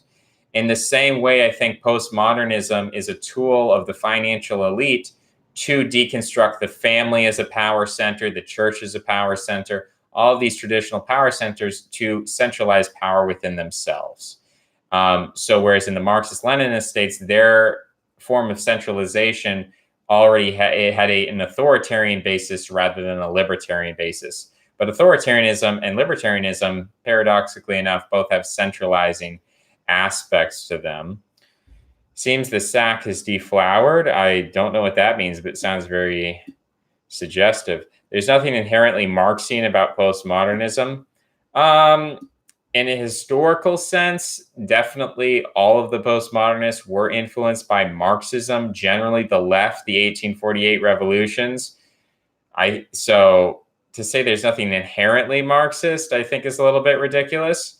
But clearly, postmodernism goes beyond Marxism. It's not tied to Marxism. And now we are seeing liberal versions of postmodernism that are, in a sense, divorced from Marxism, that you have theorists now who are saying Marx was a racist, Marx was a sexist, which at first really surprised me. Like, before I understood all of these dynamics, it's cultural Marxism, postmodernism did the same thing. No, really, you talk to university professors, and they're really in a place now where they think Marx is done. They think he's an old dead white man. So they've kind of stripped themselves of that. That's neoliberalism in effect. Heidegger is one of the roots of postmodernism. I think it may be because he was influential in France after World War II. That is true. Socratic deconstruction was set the stage for Pythagoreanism, bro. Was to set the stage. So Socrates came before Pythagoras. It was Plato's rhetorical device. Okay, yeah, well, I mean, I think when we talk about deconstruction, we have to understand that deconstruction is not about taking meaningful systems, destroying systems of meaning or metaphysics, and then leaving nothing in the wake. Because nature abhors a vacuum. And so whenever you deconstruct a system of metaphysics or a mythology or schizophrenia or whatever, you deconstruct animal behavior by criticizing it in a philosophical sense, something results that there's a creative aspect to destruction. So, it might be the case that Socrates did lead to Pythagoras. Cynically, I mean, of course, there is a kind of deconstruction of mythology that gives way to whatever you talk about. And I do have to work more on the Spenglerian perspective on that and get that written and start reading some scripts maybe in the next couple of years. Cynically speaking, it's because of geopolitics. Okay. Marxist-Leninist states only allowed one narrative, but the West was pluralist, so postmodernists happened because polyphony. Pythagoras lives before Socrates, though, so I don't know. Yeah, what is the exact dating? I mean, I know it's all mixed and muddled, but we have Socrates. Plato definitely comes after Socrates, and then Pythagoras. So let's take a look at these. So Socrates born 470 BC, Plato born 428, and Pythagoras born 570. So yeah, Socrates definitely comes after Pythagoras. So yeah, that might be a point for Olaf. Let's see. You mean like the mystical initiations? Plato was a Pythagorean. He used Socratic dialect to challenge all opposing schools. I agree with that. Okay, I'm on board. How do you know this happened? Revelation. It'd be interesting if there was a dialogue where Socrates interacted with someone with Plato's ideas. I'm not familiar enough with the sources to know if that happened. The Parmenides dialogues. Parmenides kind of works Socrates over. Can't buy a Browning automatic rifle in a Sears catalog anymore. Yeah, Sears catalog used to be great. You know, I think there's I don't know if you intended this meaning, but there's that trope about like when I was a kid, back in my day, we used to look through the Sears catalog lingerie section. Now you kids have all this high definition stuff. So there's maybe some kind of link between sex and violence there. That's a good point. Also read the musical structure of Plato's dialogues by J.B. Kennedy. Artillery pieces were too expensive for individual ownership. Yes, but you could have a collective private group that could purchase a cannon. So, or you could have rich people who purchase tanks. I have a nuke in my basement. Does that violate the TOS? I mean, I guess that would technically be illegal, right? Imagine not owning a nuke. Yeah, that's very cringe. Owning to Pew, the U.S. generally supported, according to Pew, the U.S. generally supported gun control since at least the 1950s. Yes, and partially because of racism, if you want to know why that is. Most people wanted to completely ban handguns even back then. That is true. That feel when no mutually assured destruction with your HOA. In Svalbard, it is obligatory to be armed when going outside. It's like Switzerland on steroids. When was the last time the Black community challenged power, though? I'm not sure. Maybe we need to get a representative of the Black community to fill us in. I'm sure they are challenging the power structure as we speak. I'm sure Black Lives Matter is interrupting a Pete Buttigieg speech right now. I don't know if I can generalize groups. Talking about a certain group lacks a priest class. I don't know if I can talk about that.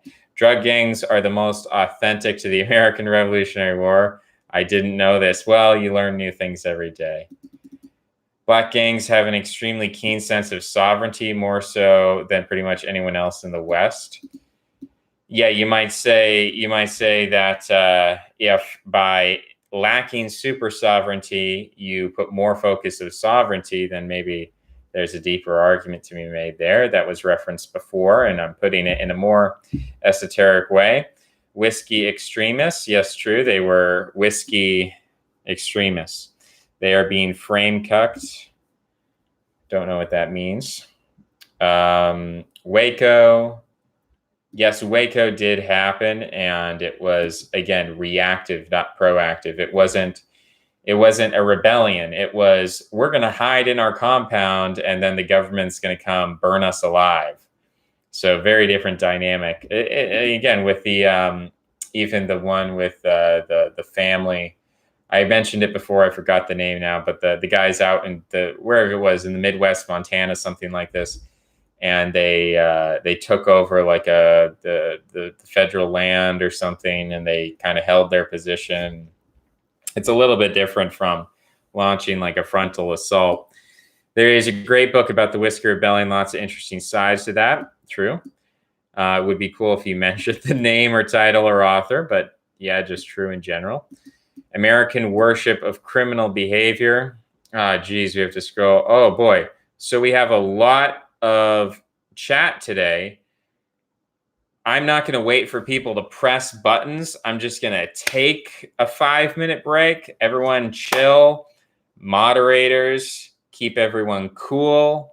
And Go. It's a commercial break. It's the commercial is inside your mind. Let me know what kind of commercials you think of to promote my channel. Whatever. I'll see you in 5 minutes.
Okay, let's see who's still here. Well, we still have 26 viewers, so we've got a very patient viewership.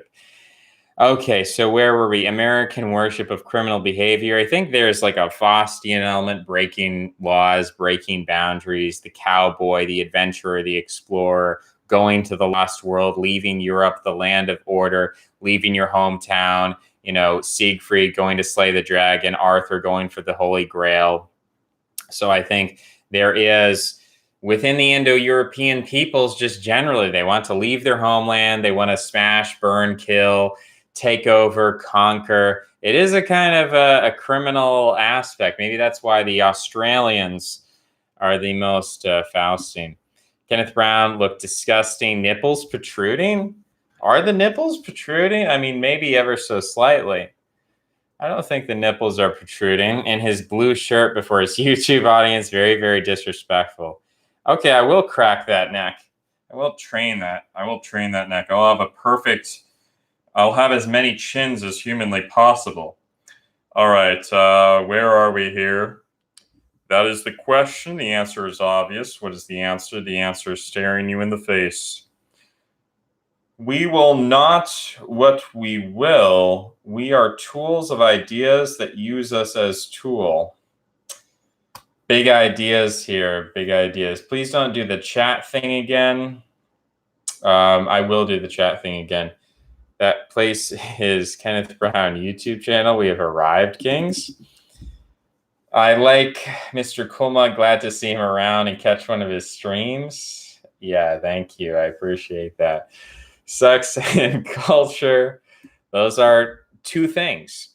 It's going to be miscommunication. The problematics of authority are inherent to authority. All we can do is relentlessly search for truth and network with others who do the same. Or you can have faith in authority, and then you can stop searching for truth and you can just basically live the warrior life. So that is also an option, perhaps. Although I don't know, do we even have the free will to stop searching for truth? If you are a truth seeker, if you're just a follower, or if you're a warrior, then it's like, yeah, I'm just, we're going to fight for Trump, or we're going to fight for Biden, or fight for Bernie, whatever. You just have your authority, have your faith, and you just go with it. But are other people doomed to be truth seekers? Maybe that's maybe that is a trap. Maybe that is a problem. Bush is skull and bones. Come on, man. Okay, I hear what you're saying, but skull and bones doesn't mean you're smart. It just means they have a lot of blackmailing material on you. That's like saying anyone who was involved with Epstein was a smart guy and knows what's going on. Prince Andrew strikes me as an idiot. And I believe that Epstein served the same function as a fraternal organization like Skull and Bones, or the Freemasons for that matter. I don't think you have to be a genius to join the Freemasons. I don't think you have to be a genius to be in Skull and Bones. I don't think you have to be a genius to hang around with the former Epstein Club, which is now sort of dissolved and maybe been subsumed by somebody else that we don't know about. So essentially, the idea that just because Bush was part of some kind of secret fraternal organization that was into dark, spooky stuff like Bohemian Grove or whatever, it doesn't mean that he was a smart guy. It doesn't mean he knew what was going on. It just means he had connections and he was into Satanism or something like that. I don't think Satanists are necessarily smart people. Not all Satanists. The mermaid, through her beauty, inspires the captain and thus steers the ship. Oh, Randy, you're so poetic, Randy. You're such a charismatic guy. You have a way with words, Randy. You're really tugging at my heartstrings here with that image. That is a beautiful image. So, yeah, maybe you're correct. Skull and Bones is LARPing for rich people. You give him too much credit. Yeah, my thoughts exactly. Look into Vannevar Bush. All right, let's look into Vannevar Bush. Was an American engineer. He headed the Office of Scientific Research and Development. Headed all wartime military research and development, developments in radar and the Manhattan Project. Emphasized the importance of the National Science Foundation, born in 1890. He joined Massachusetts Institute of Technology, founded the company known as Raytheon, became the dean of MIT, president of the Carnegie Institution in Washington, patented a string of inventions, analog computers, the MEMEX, hypothetical proto-hypertext system, invented in 1945. That's interesting. So it's like basically programming before computers were really around, although the Germans invented the computer first, Konrad Zuse. Starting in 1927, he constructed a differential analyzer, analog computer with some digital components that could solve differential equations with 18 variables. So this guy sounds like a smart guy. Frankly, he sounds like a smart guy. He was the son of Perry Bush, a local Universalist pastor. Okay. He was part of the Alpha Tau Omega fraternity. He patented a profile tracer. It was a mapping device for assisting surveyors. Worked at General Electric with transformers. He got a scholarship. He needed financial security, so he submitted his thesis, Oscillating Current Circuits, an extension of the theory of generalized angular velocities with applications to the coupled circuit and the artificial transmission line. Oh my goodness. This is, he received his doctorate in engineering jointly from MIT and Harvard University at the same time in 1916. So that's pretty impressive. Okay. All right. Well, this guy seems pretty smart. This ancestor of the Bush family seems pretty smart. He works with FDR, Research and Development, Manhattan Project. He says, this has not been a scientist war. It has been a war in which we've all had a part. The scientists burying their old professional competition in the demand of a common cause have shared greatly and learned much. It's been exhilarating to work in effective partnership. Post-war years, National Science Foundation, later life. Truman as president. Oppenheimer. When does he die? He dies in 1974. His sons, Richard became a surgeon. John became president of the Millipore Corporation, 6 grandchildren. He was buried in Massachusetts. And no American has greater influence in the growth of technology and science than Vannevar Bush. Vannevar sounds honestly like a, if we're going to be honest, the name Vannevar sounds like a high elvish name from Lord of the Rings. So it's not really showing me the subsequent genealogy of his sons. I'm trying to look at citizenship, United States of America. Yeah, I can't, there's no hyperlinks to his sons, Richard and what the other guys are. So you look at this guy's skull as a completely off-topic tangent here. This guy is extremely dolichocephalic. You look at this guy, he is extremely dolichocephalic. You look at George W. Bush. George W. Bush has a square face. He is not dolichocephalic. He is brachiocephalic. So maybe the sons of this great genius married some not so intelligent women, and maybe that's why George W. Bush was not that intelligent, but I could be wrong. Maybe he was a genius. He knew everything that was going on. I don't know. George W. Bush had an odd form of American patriotism surrounding his presidency, even though it was obviously tainted with the legacy of neocons, AIPAC, etc.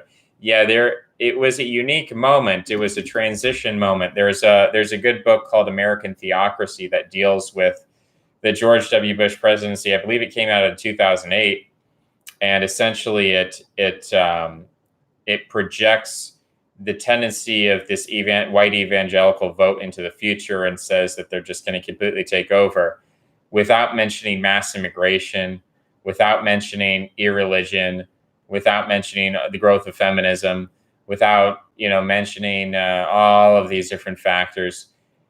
So it's almost like an alternative history projection of what the future might look like at that time. It's basically painting the book as a struggle between white liberals and white evangelical theocrats.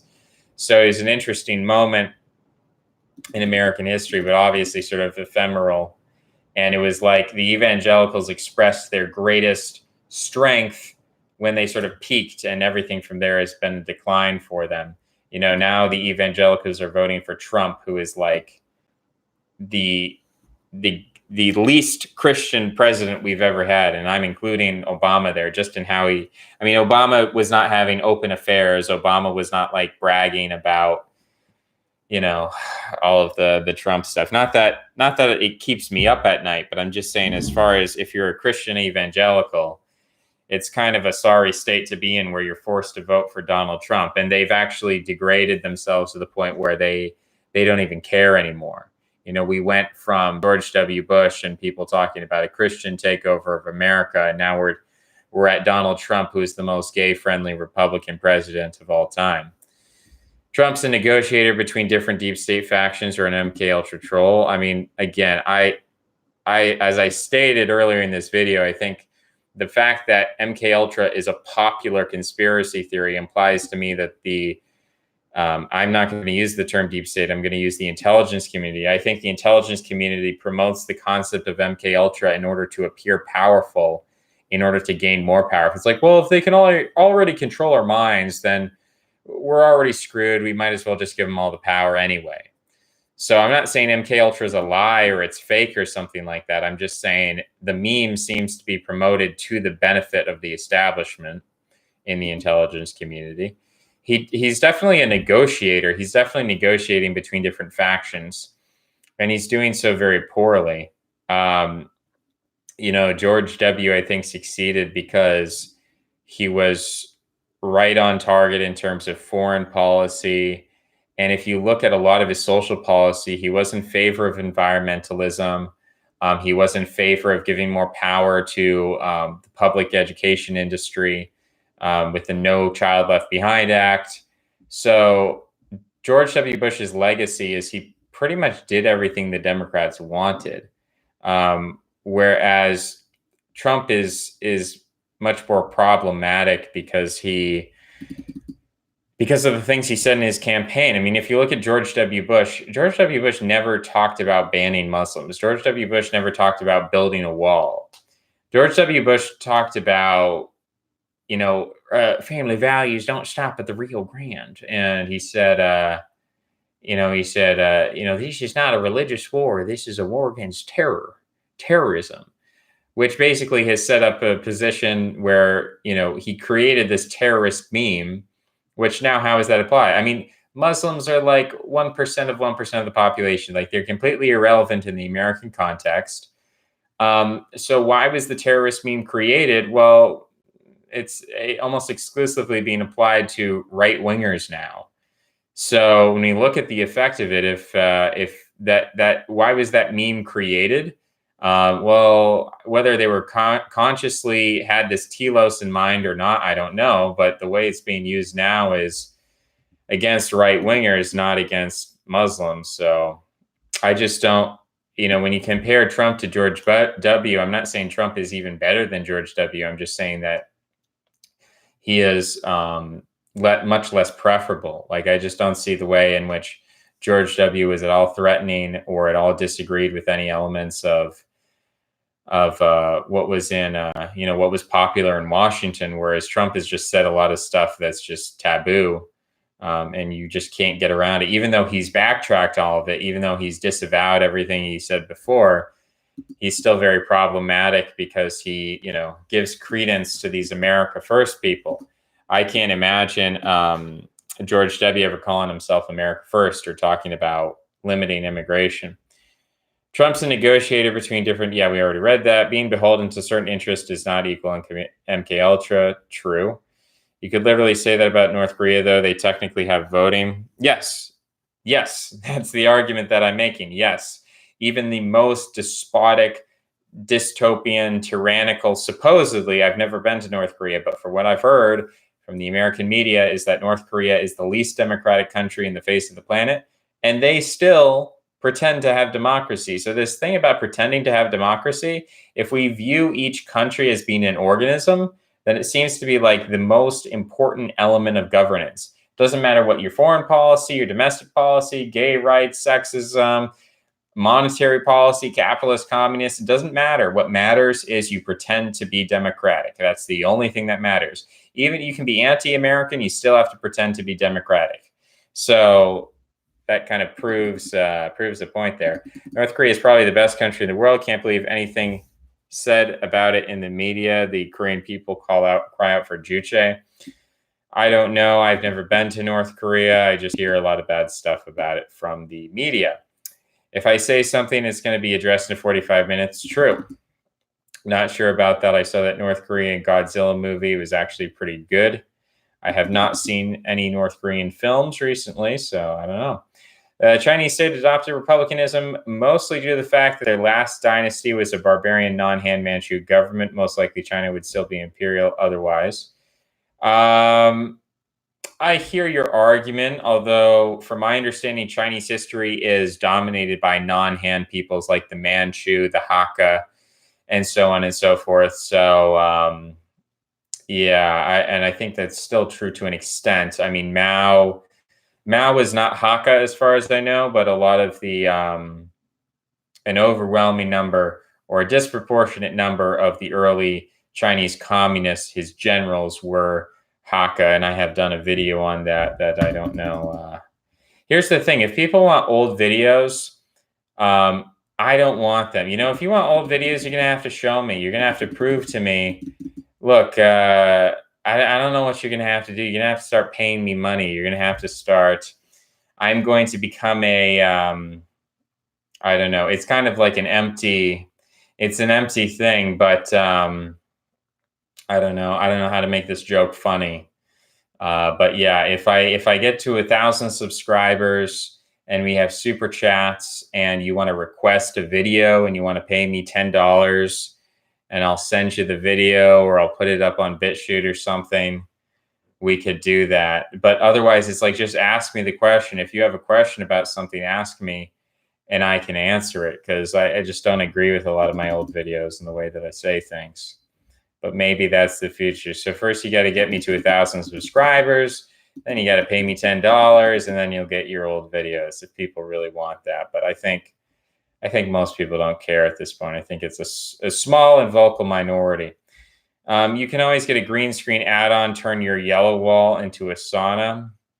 That's true. Technically, I could get a green screen, but I don't like about green screens when you shake your hands and your fingers, you can see green on the edges because of the way like the computer processes it. So, um, yeah, I could do that, and that would be cool.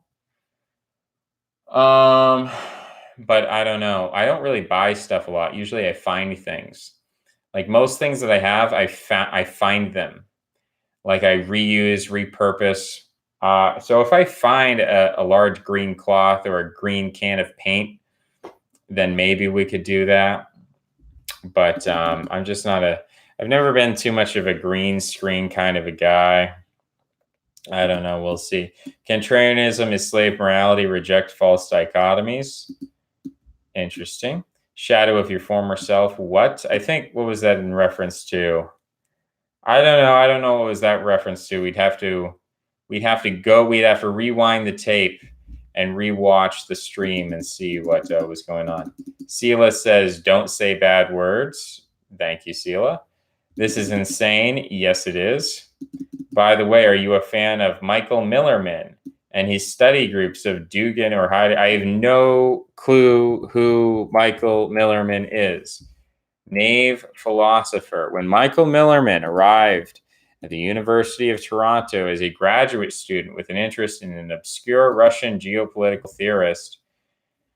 Okay, so apparently he's really into Dugan.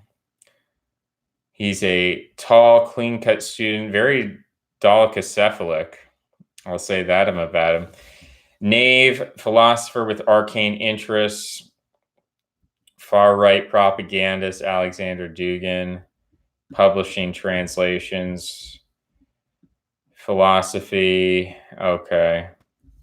I've never heard of this guy before. Apparently he has a Twitter seminar on Nicomacheia.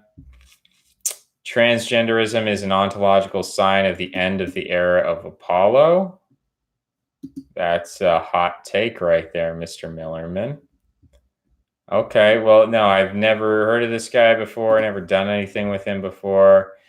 I'm familiar with Dugin. I've never like embraced Dugin, the idea of multipolarity to me, like embracing like, oh yeah, everything should be balanced as opposed to imperialism and just like we should just gain as much power as much as possible. I think a Nietzschean critique, and I don't know how much I mean, Dugin to me strikes me as very Heideggerian rather than Nietzschean. I think the Nietzschean critique of Dugin is that Dugin, his multipolarity is a priestly ideology which conceals its own egoistic drive for power. And so it's essentially just another, I mean, to me, multipolarity is just a different form of liberal democracy, humanitarianism, human rights. We all have the right to have our own cultures. You know, that's just another super sovereignty that you appeal to while you invade Ukraine. Again, not that I care too much. I really don't care. It doesn't, I don't cry at night thinking about, oh no, Ukraine is going to be part of the Russian Empire rather than the German Empire or the NATO Empire. Oh, that's so sad. I'm crying. I'm literally crying. But Nietzsche is basically liberal friendly philosophy. Yeah, that seems to be true. It seems like a lot of liberals and postmodernists are a fan of Nietzsche. Millerman's expertise on Dugin is great, but his takes are very milquetoast. I find Dugin to be very milquetoast, to be honest. I don't find him very interesting. He's just like, well, the United States is racist, imperialist, and everyone should just be left alone. And every civilization, it's a very convenient identity. It's a very convenient ideology, again, constructed from Russian interests that seems to be fake and false and like not authentic. So I don't. I'm gonna take a drink of water. Mm, beautiful, delicious. Okay. Analytic philosophy isn't all that influenced, but weren't fame whores, so we don't hear about them. I think you mean influential. I I don't know how to read this next comment. Um, but yeah, I mean, it wasn't Bertrand Russell an analytic philosopher? I don't know. I don't really know. Yeah, I mean, I guess I'm proving your point right now. The fact that I can't list off a bunch of analytical philosophers, I'm very unsure. Is Kant? Is it Kant? Was Hegel like? Oh, geez, is like Thomas Aquinas? Like, does he fit that mold? Marx was relatively handsome. Yes, that is a quote. Marx said he used a haircut. I don't know. I think his facial hair disguises his features, and I think that might be a good thing. He had carbuncles. What is that, like a sore or red, swollen, painful cluster of boils are connected to each other under the skin? Oh, that's not handsome. I take it back. Fourth D retracts his messages. Regarding democracy in the Chinese political context, usually refers to Minzu, which is semi-modernist, but often references imperial sovereign concepts like the mandate of heaven, benevolent government. Yeah, I don't speak Chinese, so I don't know what it's like to actually be Chinese in China, like how they actually feel about it. So this letter of non-Western characters continues. He says, the Chinese concept of democracy are far removed from the liberal or Western conceptions of the term. That is not a liberal or individual rights promoting democracy, but a heavily duty bound one. Yeah. So, I mean, maybe that is true, but they're still appealing to democracy, right? So, and it's still an invention of the West. The same way that they're going to wear suits, which are an invention of the West. So that is. Oh, we have scrolled down too far. Okay, prior to Mao, China was a collapsed, backward-looking agrarian empire. Now it's sent to be the hyperpower. I don't believe that. I don't believe that it's going to be a hyperpower. I think China will always lag behind the West, unless there is some kind of technological singularity or AI or genetic mutation or something going on, or they're taking Bush family sperm and they're using those kind of practices. They have to get outside of themselves. They have to, if they want to be imperial, they have to be Faustian, and there's going to be a fundamental change in the Chinese ruling class and the character of the Chinese people for that to happen. I don't care how much money they make. I don't care how much industry they have. That's my problem with them being a hyperpower in theoretical terms. Cuba is very militaristic. Remember, they did a significant military intervention into Africa. Okay, yeah, that's fair. Forgot about that one. Didn't my man Che Guevara, didn't he die in Africa? Actually, he was like fighting a war over there. So definitely a warrior spirit, that guy. Che Guevara was also very racist and probably sexist as well. And Fidel Castro, I think they smoked cigars, which is a phallic symbol. So definitely warrior communists. Confucianism, which is unusual for such a country. Confucianism is apparently making a comeback. I've heard of that too. People kind of get confused these days. I can relate. I guess Cuba made some symbolic military gesture against Israel in the Middle East. Yeah, that's how the communists were. How'd you get a wrench anyway, Brian? It's Confucianism. Hey, Kenneth, you're wild. Hey, thanks, George Carlin. You're also wild. There are several mods. He needed someone to stop silliness in the chat. I don't care about silliness, but it's when people are floor deniers. If you deny that buildings have floors, And if you use inappropriate letters, that's when we start banning you. But you can be silly. Like Mark Miller says, Marx wasn't handsome at all. He was an ugly bastard. Yeah, we can have a difference of opinion. I mean, again, I'm speaking in relative terms. If you can't compare, I'll give you an example. There was a man, Bismarck. There was a man named Lassalle.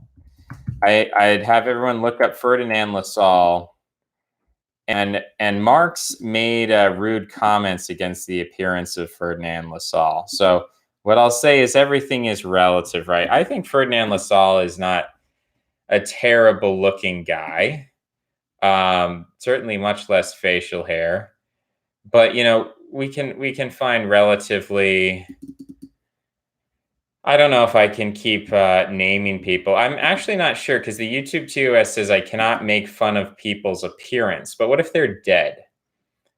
Can I harass dead people? Can I insult dead people? Is that allowed? I'm not sure. I guess you must know him. 2 subs in all. Athens, globalist, Sparta, communist, Solon, Lycurgus.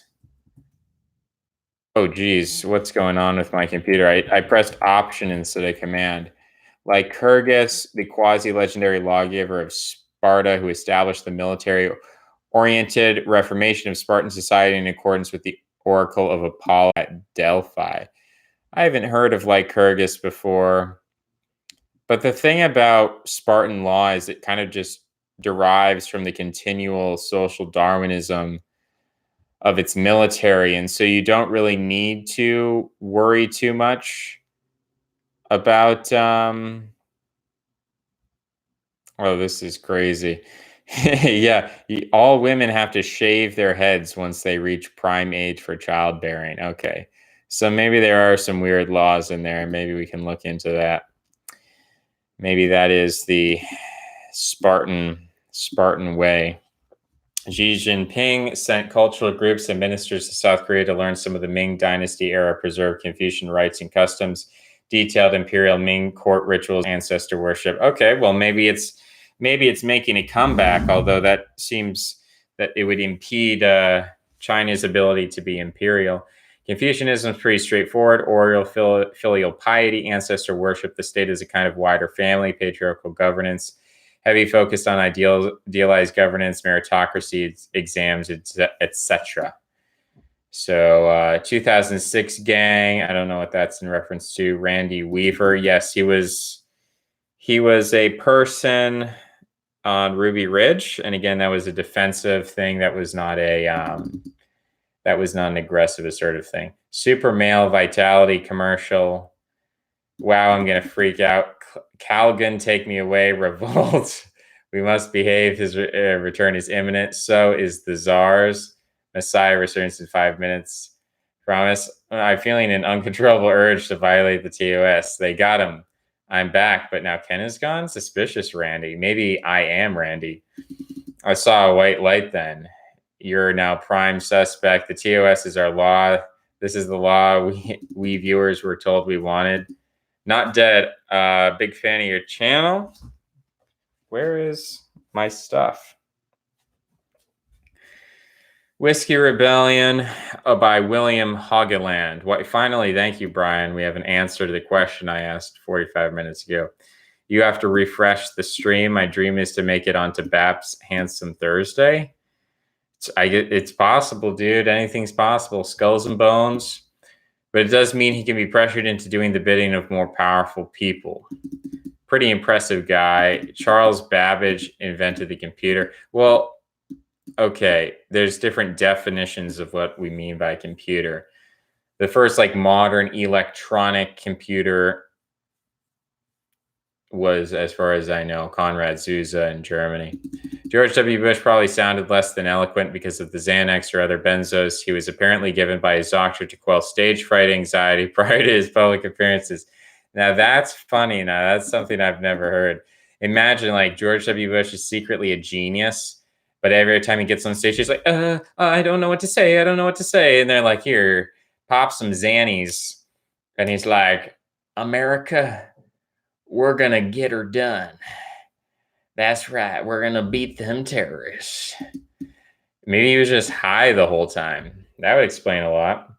How are you supposed to lead? I know you don't want to, but still, tomorrow I'm getting an 8-week-old chocolate lab puppy for my wife for Xmas. Congratulations, Randy. We are all jealous of your Christmas celebration with your wife and the fact that you're getting a chocolate lab puppy. That is very cute. And I'm jealous, if anyone is wondering. Good to know. I'm sure your wife will love the puppy. Oh yeah, on a deeper level though, why aren't you having kids, Randy? That puppy is a child replacement. Are you not cucking yourself? Are you not is this not antenatal? This is deeply problematic. You are raising another species rather than raising your own kin. I don't want to hear about it until you lose that wrench. You are not like us. You can't fool me with these niceties.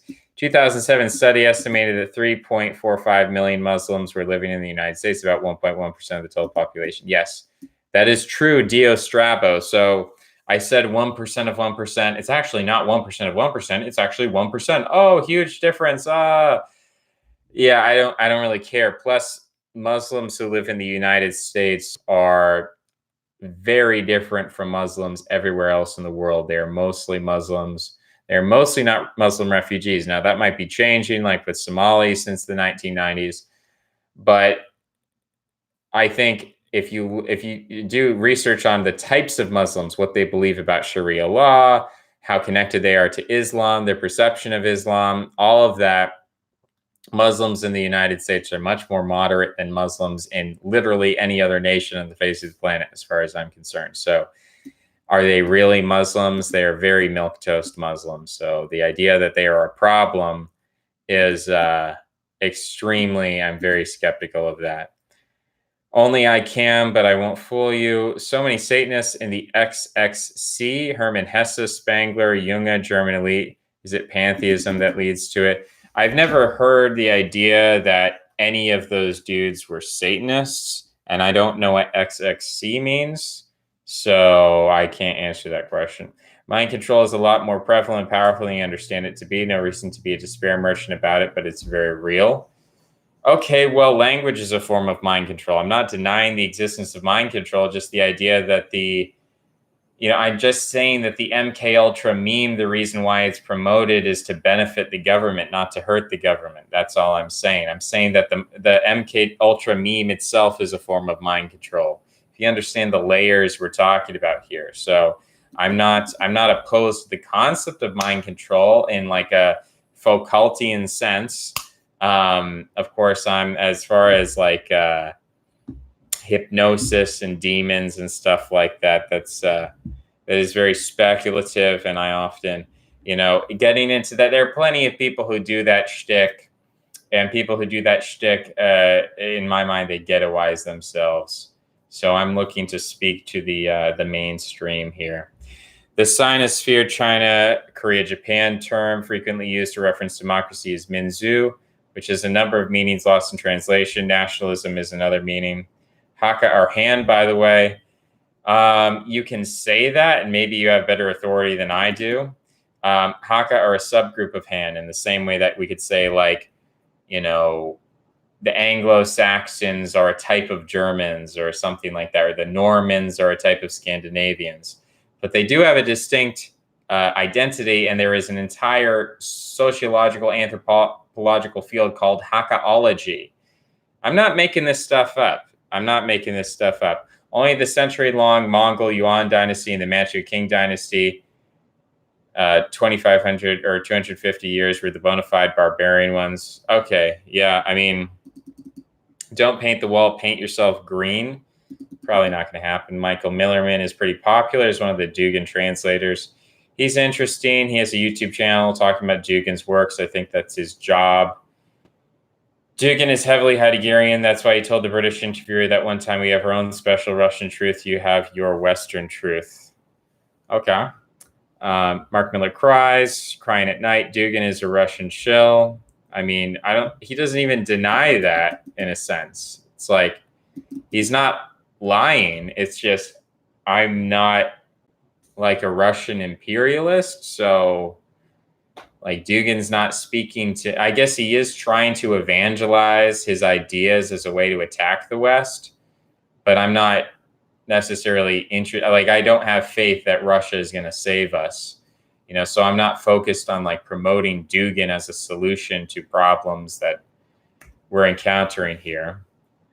Zhu is his name. China is now outpacing the West in terms of innovation for the first time ever. I don't think that's true. If you're talking about patents, a lot of their patents are stolen, and a lot of those patents are scientists from the West who moved to China who work for China. So in a sense, China is taking scientists created by the West and importing them to have patents. So I don't believe that, Tom Anderson. I'd like to see your references, source, and data on that. Ming era literati Hanfu silks might be a bit gaudy to wear at the UN. LOL, it's probably best to switch to business suits for pragmatic purposes. I'm not denying that, but that shows a kind of supremacy of Western values and fashion and what that represents. What does Ken think of Bronze Age pervert? I don't think about him very much. I see he likes bodybuilding. I haven't read his book. I hear he has this fake Slavic accent, and so I've never listened to him speak for more than 15 seconds. There's just so many people, so many little cults out there. I don't have time to become an expert on all these old cult leaders and figure out what they think. But from what I see, he's anti-thinking. He doesn't really have anything to say. He's just like, be strong, be big, say ridiculous things. I know other people have read him. I know he appeals to other people. Maybe if I was a bodybuilder, he would appeal more to me. I think he's probably influenced the book club, which is a good thing because I like the book club. But he doesn't really speak to me. I don't see pictures of bodybuilders, and I don't hear fake Slavic accents and think, oh, this is awesome. I want to learn more. I'm like, this is not targeted toward me. This is not marketed toward me. I don't know what to do with it. Again, if I was, the people who seem to follow him and be derivatives of him are all about like bodybuilding and like, I don't know. It doesn't seem to be any substance there. It just seems to be like, yeah, somehow we will confront like the impending singularity and artificial intelligence and all of the powers of the world by like having really big, strong muscles. And that doesn't appeal to me. I don't hate it. I'm not running around like, and by the way, I hate Bronze Age pervert. I'm not doing that, but I don't really connect with the guy. Largely because Western firms are driven to generate profits for shareholders, and that does not go hand in hand with innovation. Yeah, I'd like to see your data on that. Tom Anderson, I don't see it. I think the West is extremely innovative and China historically is not, and I don't really see that changing. I think, quote unquote, Chinese innovation is mostly stealing Western technologies and China-fying them and not really creative in the deepest sense of the word. Che fought in Africa but died in Bolivia. Oh, really? I thought he died in the Congo. Che, where did you die? We got to figure this out. Che Guevara. I spelled his name wrong, but that happens when I speak too much. Can't speak and type at the same time. So his death is executed. Oh, so he fought in the Congo, and then I thought his body was found in the Congo, not in Bolivia. That's amazing.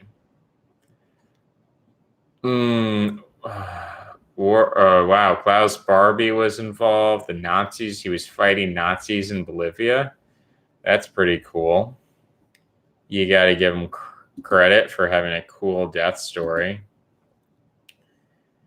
Just kind of, I'd like to see, I don't like, who's this guy's name? The Hollywood guy. I don't even care enough to look up his name. Maybe I do. What's the Pulp Fiction guy who does all the action movies? Just give me the name of the director, dude. What's so hard about this? I just want the name of the director. Quentin Tarantino. Quentin Tarantino should do a film about Che Guevara. I would enjoy that. I would enjoy if Che Guevara would just authentically like glorify communism rather than just attacking Nazis all the time, which to me is just extremely boring. And like, oh, we're gonna do a movie in which like we slaughter slave owners. That's so edgy and cool. I just it to me Quentin Tarantino is like if a school teacher was like, what would be the most badass violent film ever? Oh, we're gonna like kill Nazis and we're gonna like I prefer if we're gonna do that, then like have it be Che Guevara or have it be have it be some kind of like Saving Private Ryan. Or I'm not even a big fan of those films, but it's just to me he just looks. I do not like his appearance, and I do not like his psychology. I have good physiognomy. That's an opinion. Other people might disagree. Bingo Bongo. Thank you. Well, I can't say your full name, but thank you, Yoshikage Kira. Thank you for saying Bingo Bongo. I needed that. I am faster on the comments today. That is happening. Although the comments are still there. Let's see. Big Bird overlords are considering renting venue and hosting a philosophy event. Interesting. Labrador cucked. True. We need puppies and babies. Animals must be respected. Well, I would say you can have one pet for every baby, right? I think that's the way to do it. I want to defend Randy and suggest he might already have kids or be planning on it, but I don't want to stoke his class resentment. Most Muslims I know are basically comparative to the Protestant version of Islam. Yeah, most of them are like, not wearing the burqa, not wearing the hijab.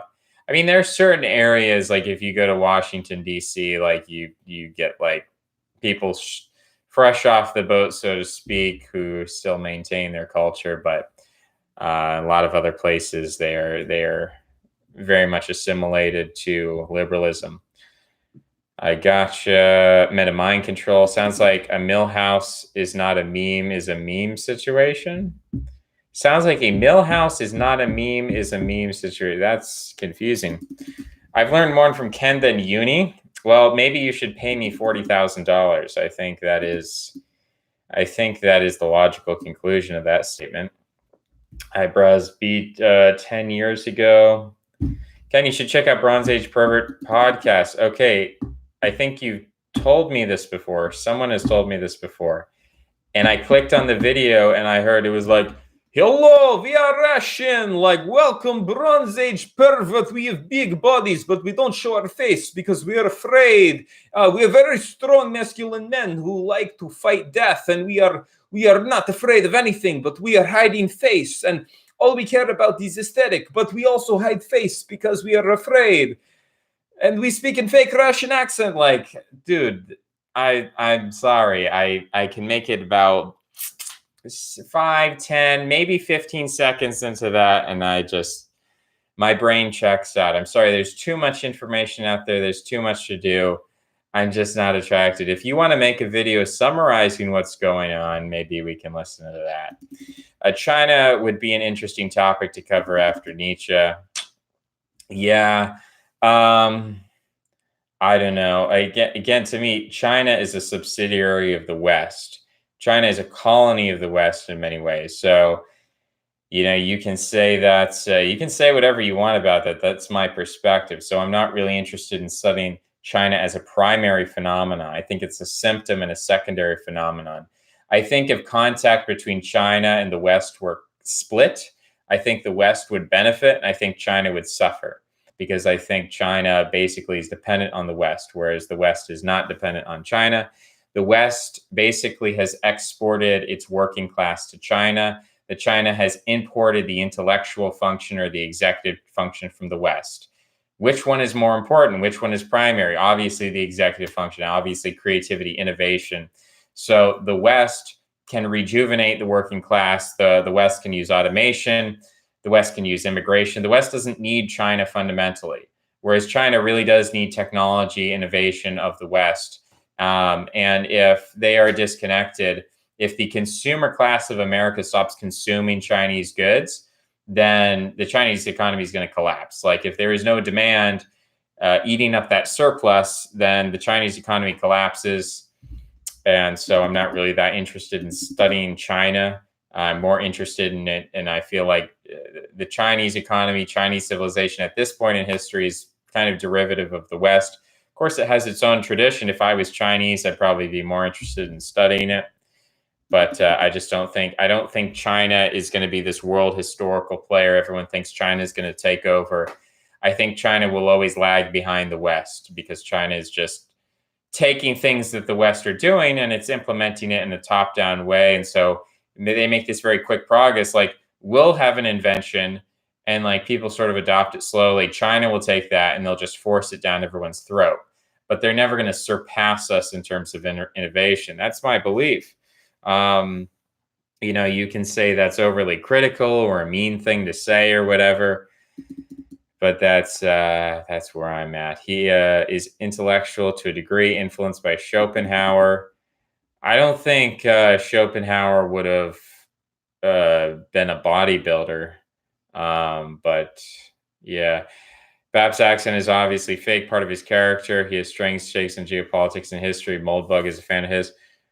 I mean, okay. If someone wants to translate BAP, like if you want to explain what BAP is or make a video like in American English or something, then I'm not saying I wouldn't listen to it. But it seems to me he only cares about aesthetics.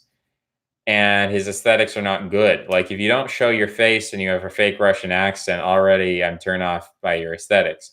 If you're like other people on YouTube who are bodybuilders and who like show off their bodies and like play video games and stuff like that, I am more sympathetic to that. Like so I don't know how much more I can talk about this guy. He is of a warrior type mindset, though, but he has a lot to say about the declining of exploring open spaces. Yeah, I mean, I'm not saying he's not saying legitimate things. I'm just saying that he sexualizes everything, like he eroticizes the world, and I just don't find him very attractive. Like, do you see what I'm saying? Like, he's saying, like, oh, like the only thing that should matter is your aesthetics and like looking big and strong and beauty and that's all that matters. Like it is very Nietzschean, but unlike Nietzsche, we actually have pictures of Friedrich Nietzsche, right? Whereas I don't know what the dude looks like. Why are you hiding what you look like? Maybe he's protecting like maybe he earns a whole lot of money.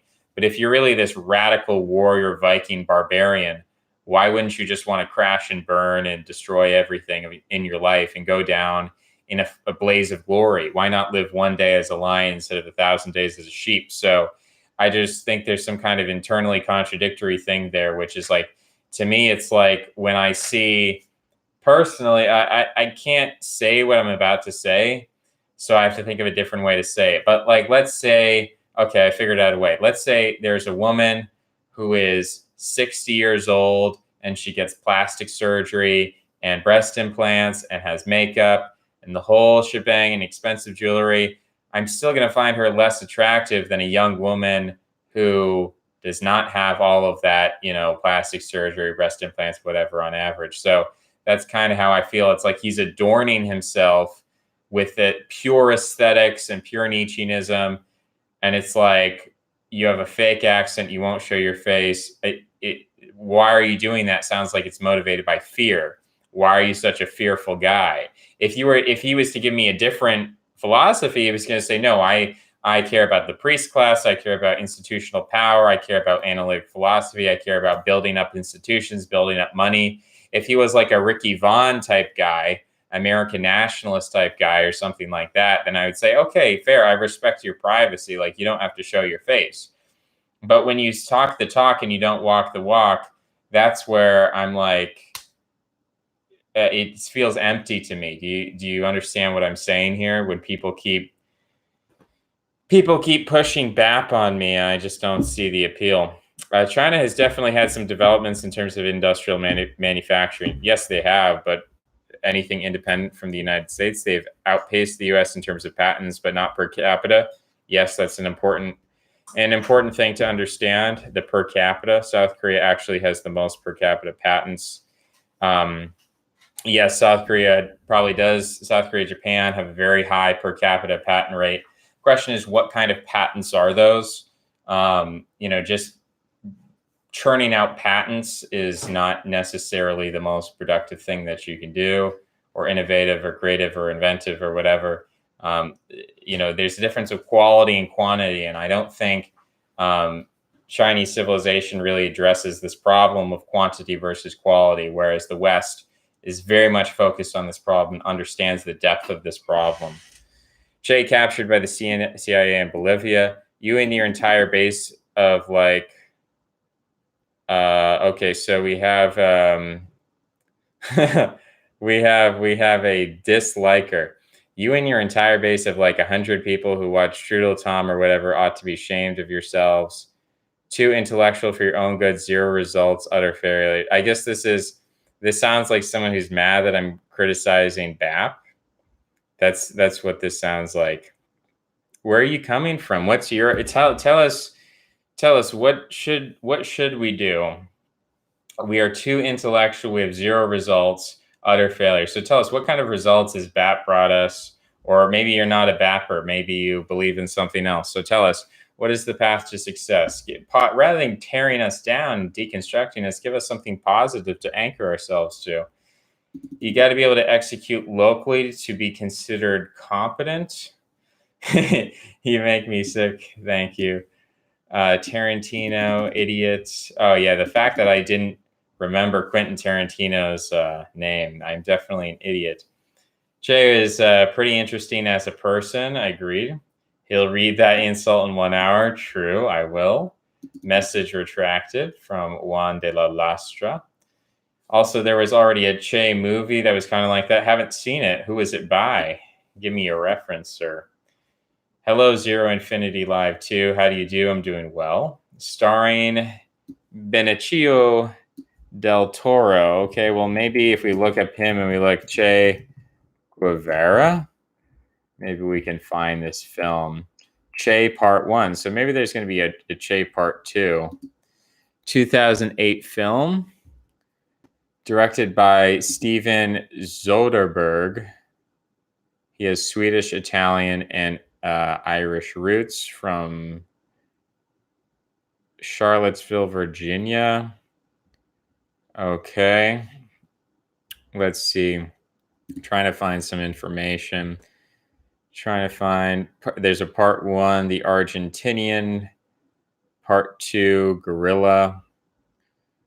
Okay, interesting. Yeah, I like some of these South American picadillos and heroic tales and that Hispanic Hollywood type story. Some of those can be good. So maybe if I don't really buy movies online, but if I see a free version on YouTube or something, we could always watch that. Don't really watch films a lot, honestly, unless it's with somebody else. Someone wants to watch a film. I'll watch a film with somebody. Don't watch too many films on my own unless they're really, for whatever reason, I gotta watch them. For reasons, we'll say. For what it's worth, China reached rank number 1 on the PISA in reading, math, and science, being the previous rank number 1. Singapore by 50 points. Finland, Estonia, and Canada were in the top 10%, though, right? So now you're talking about standardized testing. And when we talk about standardized testing, we're talking about bell curves. And when we talk about the Chinese bell curve, I'm not going to say it's flat. I'm not going to say it's horizontal. I'm not going to say, that's not what I mean. What I mean is actually the opposite. It's quite vertical. Yes, the score is higher, but it's all concentrated. Like, everyone's getting a higher score, but everyone's in this 110 IQ range. It's concentrated. It's a narrow bell curve. Whereas you look at America, Finland, Estonia, Canada, it's a much wider bell curve. You have more geniuses, if we're going to talk about standardized testing. That's an important thing to recognize. 4chan and most of the alt-right politics in general seems to be stuck in 2016, 2017, but so do other factions. True. The future is non-ideological. The future is mine. Okay.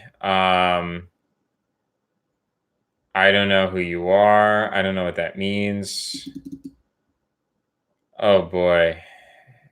Ha ha ha. LOL. That's pretty good. LOL. He sounds like a bad Zizek imitator, good Slavic accent. Your accent is better than Bap's. Ken is confirmed to be Bap. That's true. The lady doth protest too much. I'm hating on Bap because I actually want to distance myself from him because I actually am him.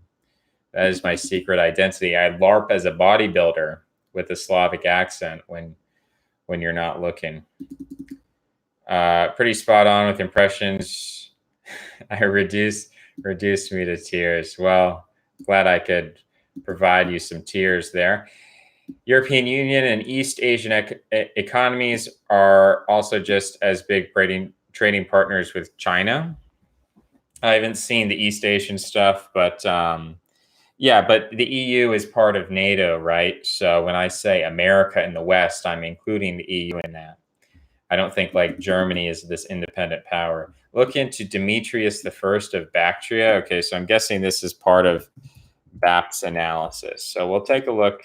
He was called Dharmamita, and he was a ruler. He's the son of a guy. He was called the Invincible. He had an elephant on his head. He, what did he do? Lost a battle. The Kulab inscription. Heliodotus dedicated this fragment altar for Hestia, venerable goddess, illustrious of all, in the grove of Zeus, the beautiful trees. He made libations and sacrifices of the greatest of all kings, Euthydemus, as well as his son, the glorious, victorious, and remarkable Demetrios, be preserved of all pains with the help of Tyche, with divine thoughts. Cool. In the area of Tajikistan that was found, he invaded India. He did a lot of cool things there. I've heard of this stuff before. Like, this is not new to me. He flourished. Buddhist flourished under him. So Buddhism, coinage, a relation to Buddhism. Yeah, I've heard of this before. None of this is very surprising to me. I know about this. So what is the point? What is the special point that is supposed to be made? Juan de la Lastra says, message retracted. Thank you. Japan is still the world's largest creditor. I don't think that really matters. I think actually the fact that, I've said this before, the American debt is impressive. The fact that we have a huge debt just shows how powerful we are. When you cannot afford to have debt, that's when you're weak. The fact that we have a lot of debt just shows that people are willing to put up with us, and that just shows how influential we are. China doesn't really have a universalist ideological or political platform that the West has, so their influence will differ in the international realm from the West. That is true. It is just true. That's a great observation. I'm back with the warrior mindset. Is this the new hangout? Yes, it is. Rome stole shipbuilding tech from Carthage, and as Carthage began to decline, they were easily overtaken by the Romans. I mean, that's a point, Tom Anderson. You're making a point there. I've never heard of them stealing the tech, but I think the more direct analogy is the Germans and the Romans, the way that the Germans basically stole Roman law, they stole Roman governance, they stole Roman military strategy, they stole Roman technology, and they overtook the Romans. So I hear what you're saying, Tom Anderson. Look, I'm not saying it's impossible. If this big decline really does happen, if America collapses, of course China is going to fill the gap. But I don't think that America is going to collapse. I think that technology is going to come out in a big way. I think a lot of the egalitarian hangups that people have about artificial intelligence and genetic engineering are going to disappear. By like postmodernism, there's going to be a new dissolving ideology that alleviates our fears about the death of humanity. We're going to overcome. We're going to go beyond. Nietzsche's prophecy will not be fulfilled amongst humanity, but amongst post-humanity. So that is my opinion. Very true. Friday night hangout. Sesh, why isn't Mark out getting drunk? I don't know who Mark is. Okay, I see I'm being invaded. I couldn't stand that foolish accent for more than 20 seconds easier. Yeah, I feel you on that one. All right. The Carthaginians came very close to conquering Rome, but they didn't. Yeah, it was a close call. The Carthaginians were obviously very powerful, descended from the Phoenicians. Um, very, very strong guys. Hannibal, very smart guy. He used elephants. And big respect to the Carthaginians. Dido was supposed to be an ancestor of the Carthaginians, and she is featured prominently in the Aeneid. And that's an interesting portrayal of like these proto-Carthaginians. So walk the walk and talk the talk. That's funny. Betrays a lack of seriousness. I couldn't listen to the accent easier. Is he seriously still doing it? Yep. Yeah, next, he isn't always serious because it's part of his worldview that we need humor and joy. Sounds like Milo. And I don't listen to him very much either. I might headbutt you one day, Kenneth, all in the name of love. For a second there, I thought you were going to say in the name of Iowa. And I would have respected that. You know what I mean? You just said it. No, I don't know what you mean, but that's okay.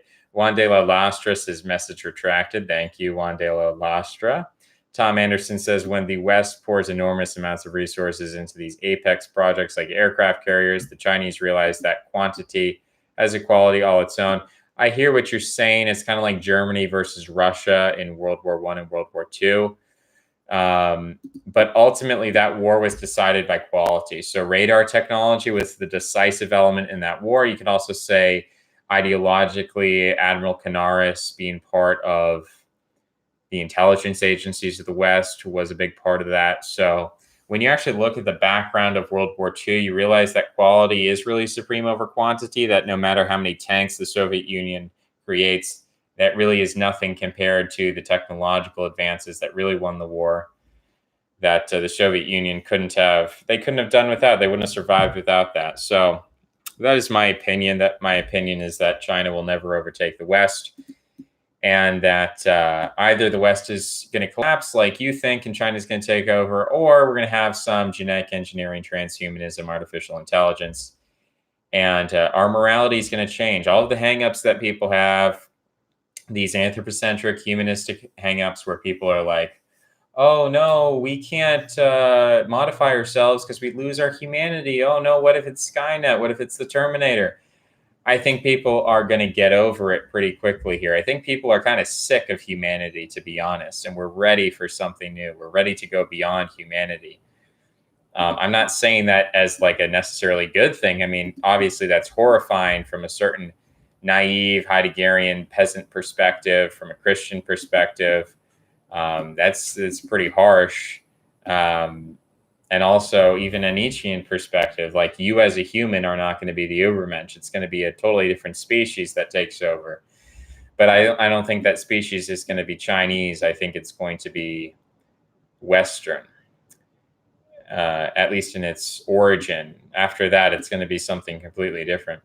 A missile barrage can sink a carrier, and that missile barrage is significantly cheaper and less complex. Yes. So, Tom Anderson, you're basically saying that offensive capabilities in our technological warfare far outweigh defensive capabilities. And that's just something a lot of people have talked about before. When you also look at cyber warfare, the ability to shut down a nation's power grid, that is a place where China does seem to have really good infrastructure, is in its hacking sector, which isn't really talked about so much openly, but you look behind the scenes. And I do respect Chinese hackers. I will say that I have mad respect for Chinese hackers.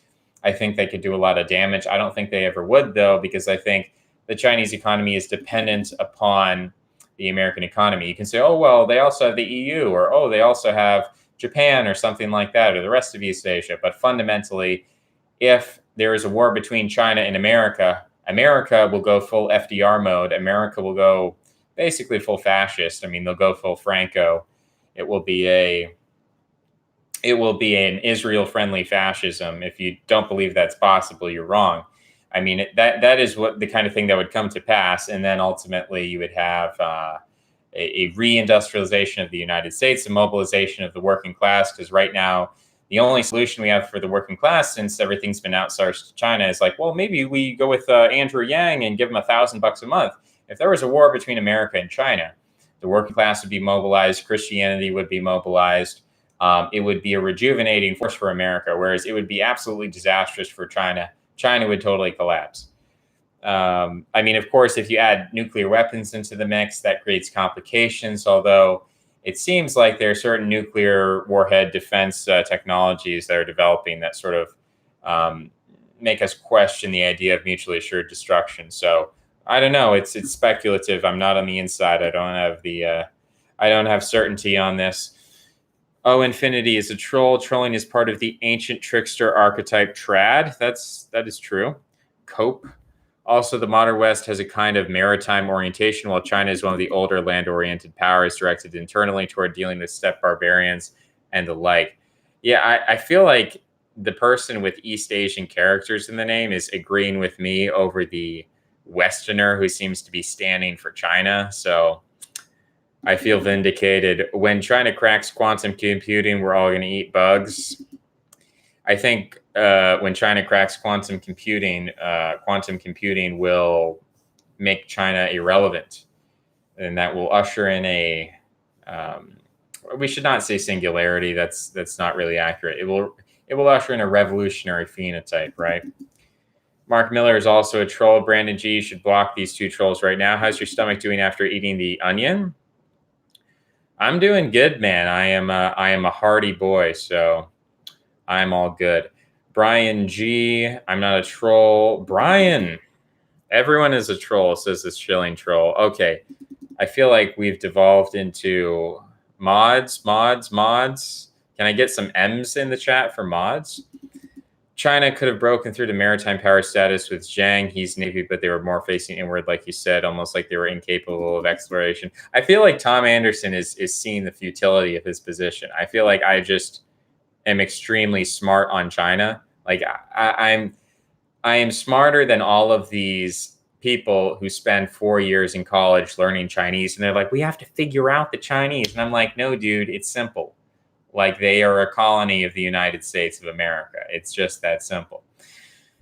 Once you get fully China pilled, once you get Ken pilled on the China question, then life becomes easier, and you don't have to learn all these funny characters anymore. The future Canadian elite is Chinese. I mean, that's possible, but it's going to be a westernized Chinese. And the idea that that can't happen, I guess people want to be racist about it. I mean, when you look at Hong Kong, you see what I'm talking about. Interestingly, many of the court literati were scared off by the Somali giraffes that Shang had brought back. They literally freaked out and saw the foreign gifts of the bad omen. That's a funny story. That is why I don't spend a lot of time studying China. They're like, oh my gosh, it's giraffes. Oh no. Whereas Europeans are like, yeah, giraffes. Put them in the zoo with the elephants. Yeah, let's see. Let's get some gorillas. You know, the zoo is a very authentic European construction. I mean, I'm sure they have zoos in China today, but I'm just saying, like when Europeans encounter strange stuff, they eat that up. They like Lovecraft. They like the Lost World. They like difference. They like exoticism. They like the new. Whereas the Chinese are like, oh my God, it's a giraffe. What if it falls on us? You know? Yeah, not really in the works to take over the world. Anti-Troll is Zero Infinity. He played bad stuff on his channel a few hours ago. That's not good. That violates the TOS, bro. Elephants aren't very effective beyond the initial shock they give to the enemy. Yeah, I mean, Carthage ultimately fell, and I'm not sad about that, but I'll give respect where respect is due. It was a cool thing. Like, if you're going to go down, you might as well go down riding on an elephant. Am I right? Fought a few elephants. I've fought a few elephants in my time. You know, I don't know where we go with that. I'm thinking of like, you know, I prefer elephants with big tusks and flappy ears. And, you know, you can find those in India. You can find them in Africa. You can find them in a number of places. All right. So I'll link you the article I read about menthol to humanity and beyond. Let's see.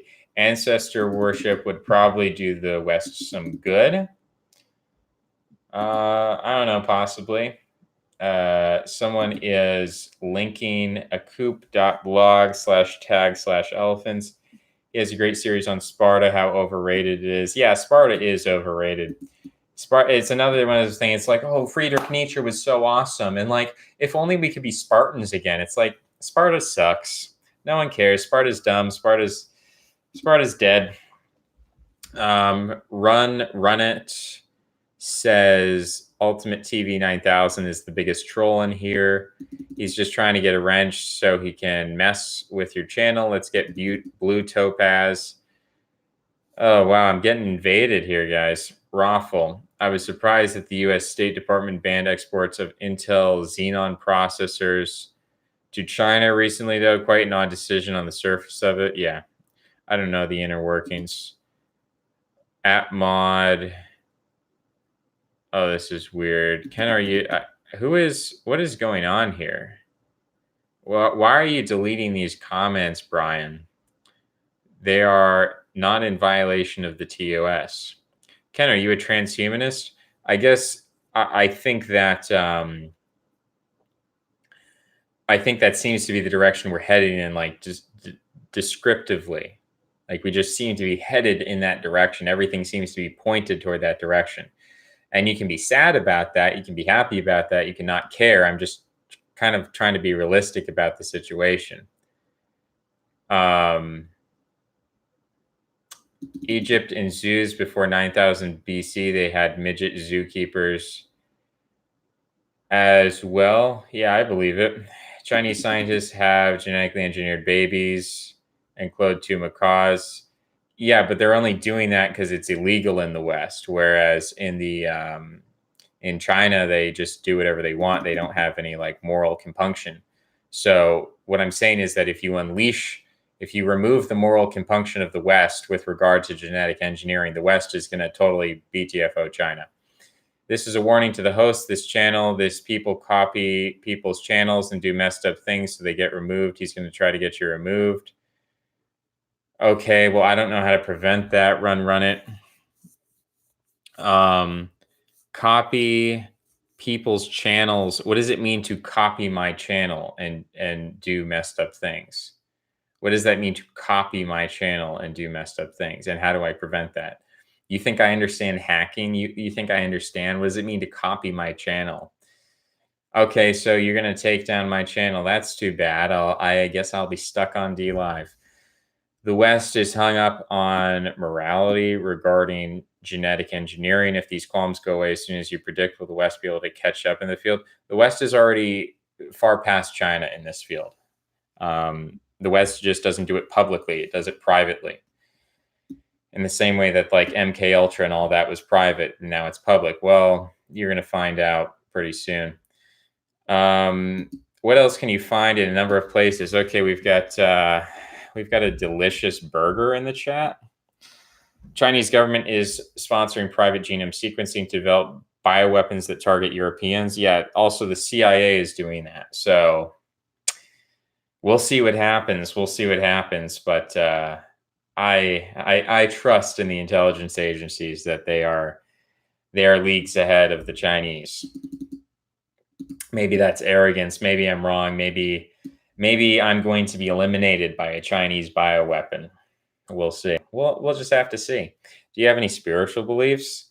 I think I talk about spirituality in a sense. I mean, I try to hug materialism as much as possible, because I think it's really easy, like, to engage in your own like schizophrenic self-authoring spiritualism of like, this is spiritual, this is not spiritual, and kind of become the arbiter of your own narrative in this hyper modern sense, and that prevents you from being able to talk to people unless you're just so charismatic that people like listen to you even though they don't understand what you're saying, or they take everything on authority, trying to make arguments. And so I have to deal with the materialist ecology that exists. On some level, I'm not I'm not allergic to spirituality. And like, if you ask me, like, do you have spiritual beliefs? Like, I don't know what to say about that. Like, I have spiritual questions, maybe, but I'm not part of some kind of organized religion. Not that that's a good thing. It's just a statement of fact. So do I have like dogmatic spiritual beliefs? I'm interested in spirituality. Like, I'm not religious, but I'm spiritual. So what religion were you raised in? Variety? Is that all of the above? Is that an option? Mark Miller, welcome to YouTube. Would advanced genetic engineering be the final blow to ethnocentrism? No, it would just produce hyper ethnocentrism. It would produce artificial intelligence ethnocentrism. It would produce, basically, rather than DNA, you would have computer programs, and computer programs would be ethnocentric in the sense of promoting their own type of computer program, and they would compete against other computer programs. So ethnocentrism is derivative of animalistic tribalism that starts with RNA and DNA and biology. It's just a facet of speciation in general, which you can just prove with thought experiments. I mean, we can prove it empirically, but okay, I don't really like Run It saying that he'll copy your channel and then post. What does it mean to copy my channel? Does that mean he's going to take this video, put it on his channel, and like change my words around to make me look bad? I can't prevent that. I have no recourse. I am totally vulnerable. So thank you for warning me of the sword of Damocles over me that will surely destroy me. I feel very good now, but at least I'm prepared. You've put me in a pessimistic state, and I'm ready to embrace my demise. Are you saying the human fish hybrids that Alex Jones talks about are real? I don't know anything about that. I'm sorry, brother, to the host of the video chat room. I'll lobby the Chinese to spare you and your descendants, Mr. Coolmug. Don't worry. Well, I appreciate that. I don't like people calling each other trolls. I'm worried about the new defamation standards. Yeah, that's fine.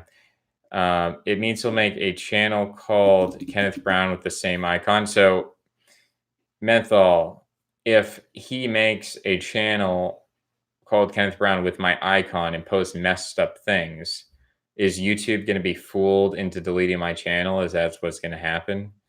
Is YouTube actually that stupid? If so, like, again, I can't do anything about that. It's sad, but is what it is. The anxiety about an artificial intelligence singularity seems like another superstitious apocalypticism. Has the form of it, at least? Yes, it does. But I think genuine change does happen. I think, around the time of Christ, people had a superstitious apocalypticism that actually did herald the end of an age and the beginning of a new one in a Spenglerian sense. So I think that the anxiety surrounding apocalypticism is genuine. And I think a good study of this has been done by John David Ebert. I think he has a book about this. I forget what it's called, like Age of Collapse, or I don't know what it's called. We'd have to look it up, go to his website, search around. They should have never messed with me or my friends. I chased them down into this chat room. He was here before I came in. To the host, I'm a friend looking out for you and others. Okay. I am the real one. All right. Well, let's see. I've caught up with the chat as far as I'm concerned, so there's really nothing more to do or say here. Let's see if I can pop in. If I go to my channel, click on the video, and then look at the live chat. Is it going to pop up? Click on run it.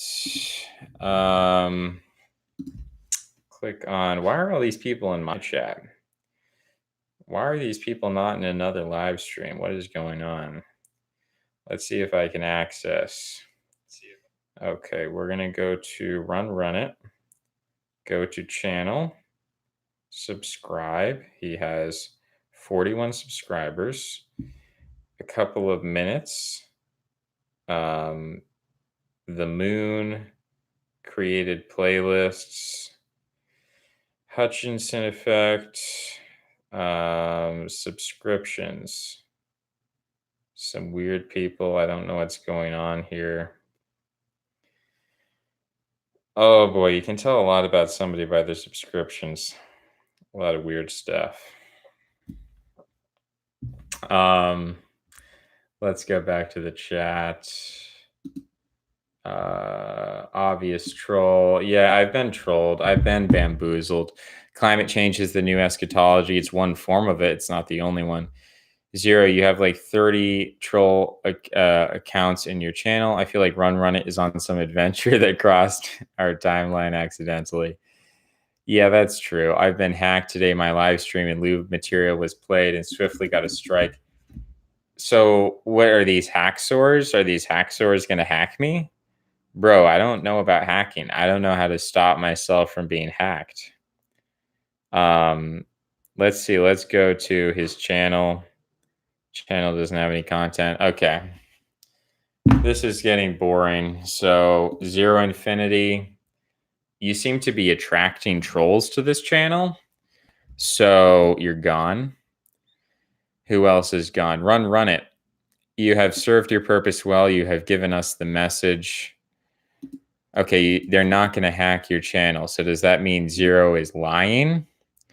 Who is the real one and who is the lie? Just ban this whole circle of troll hysterics. Yeah, I think I will do that, Menthol Gold. Weirdos are bringing down the mood. I do feel as if the mood has been brought down.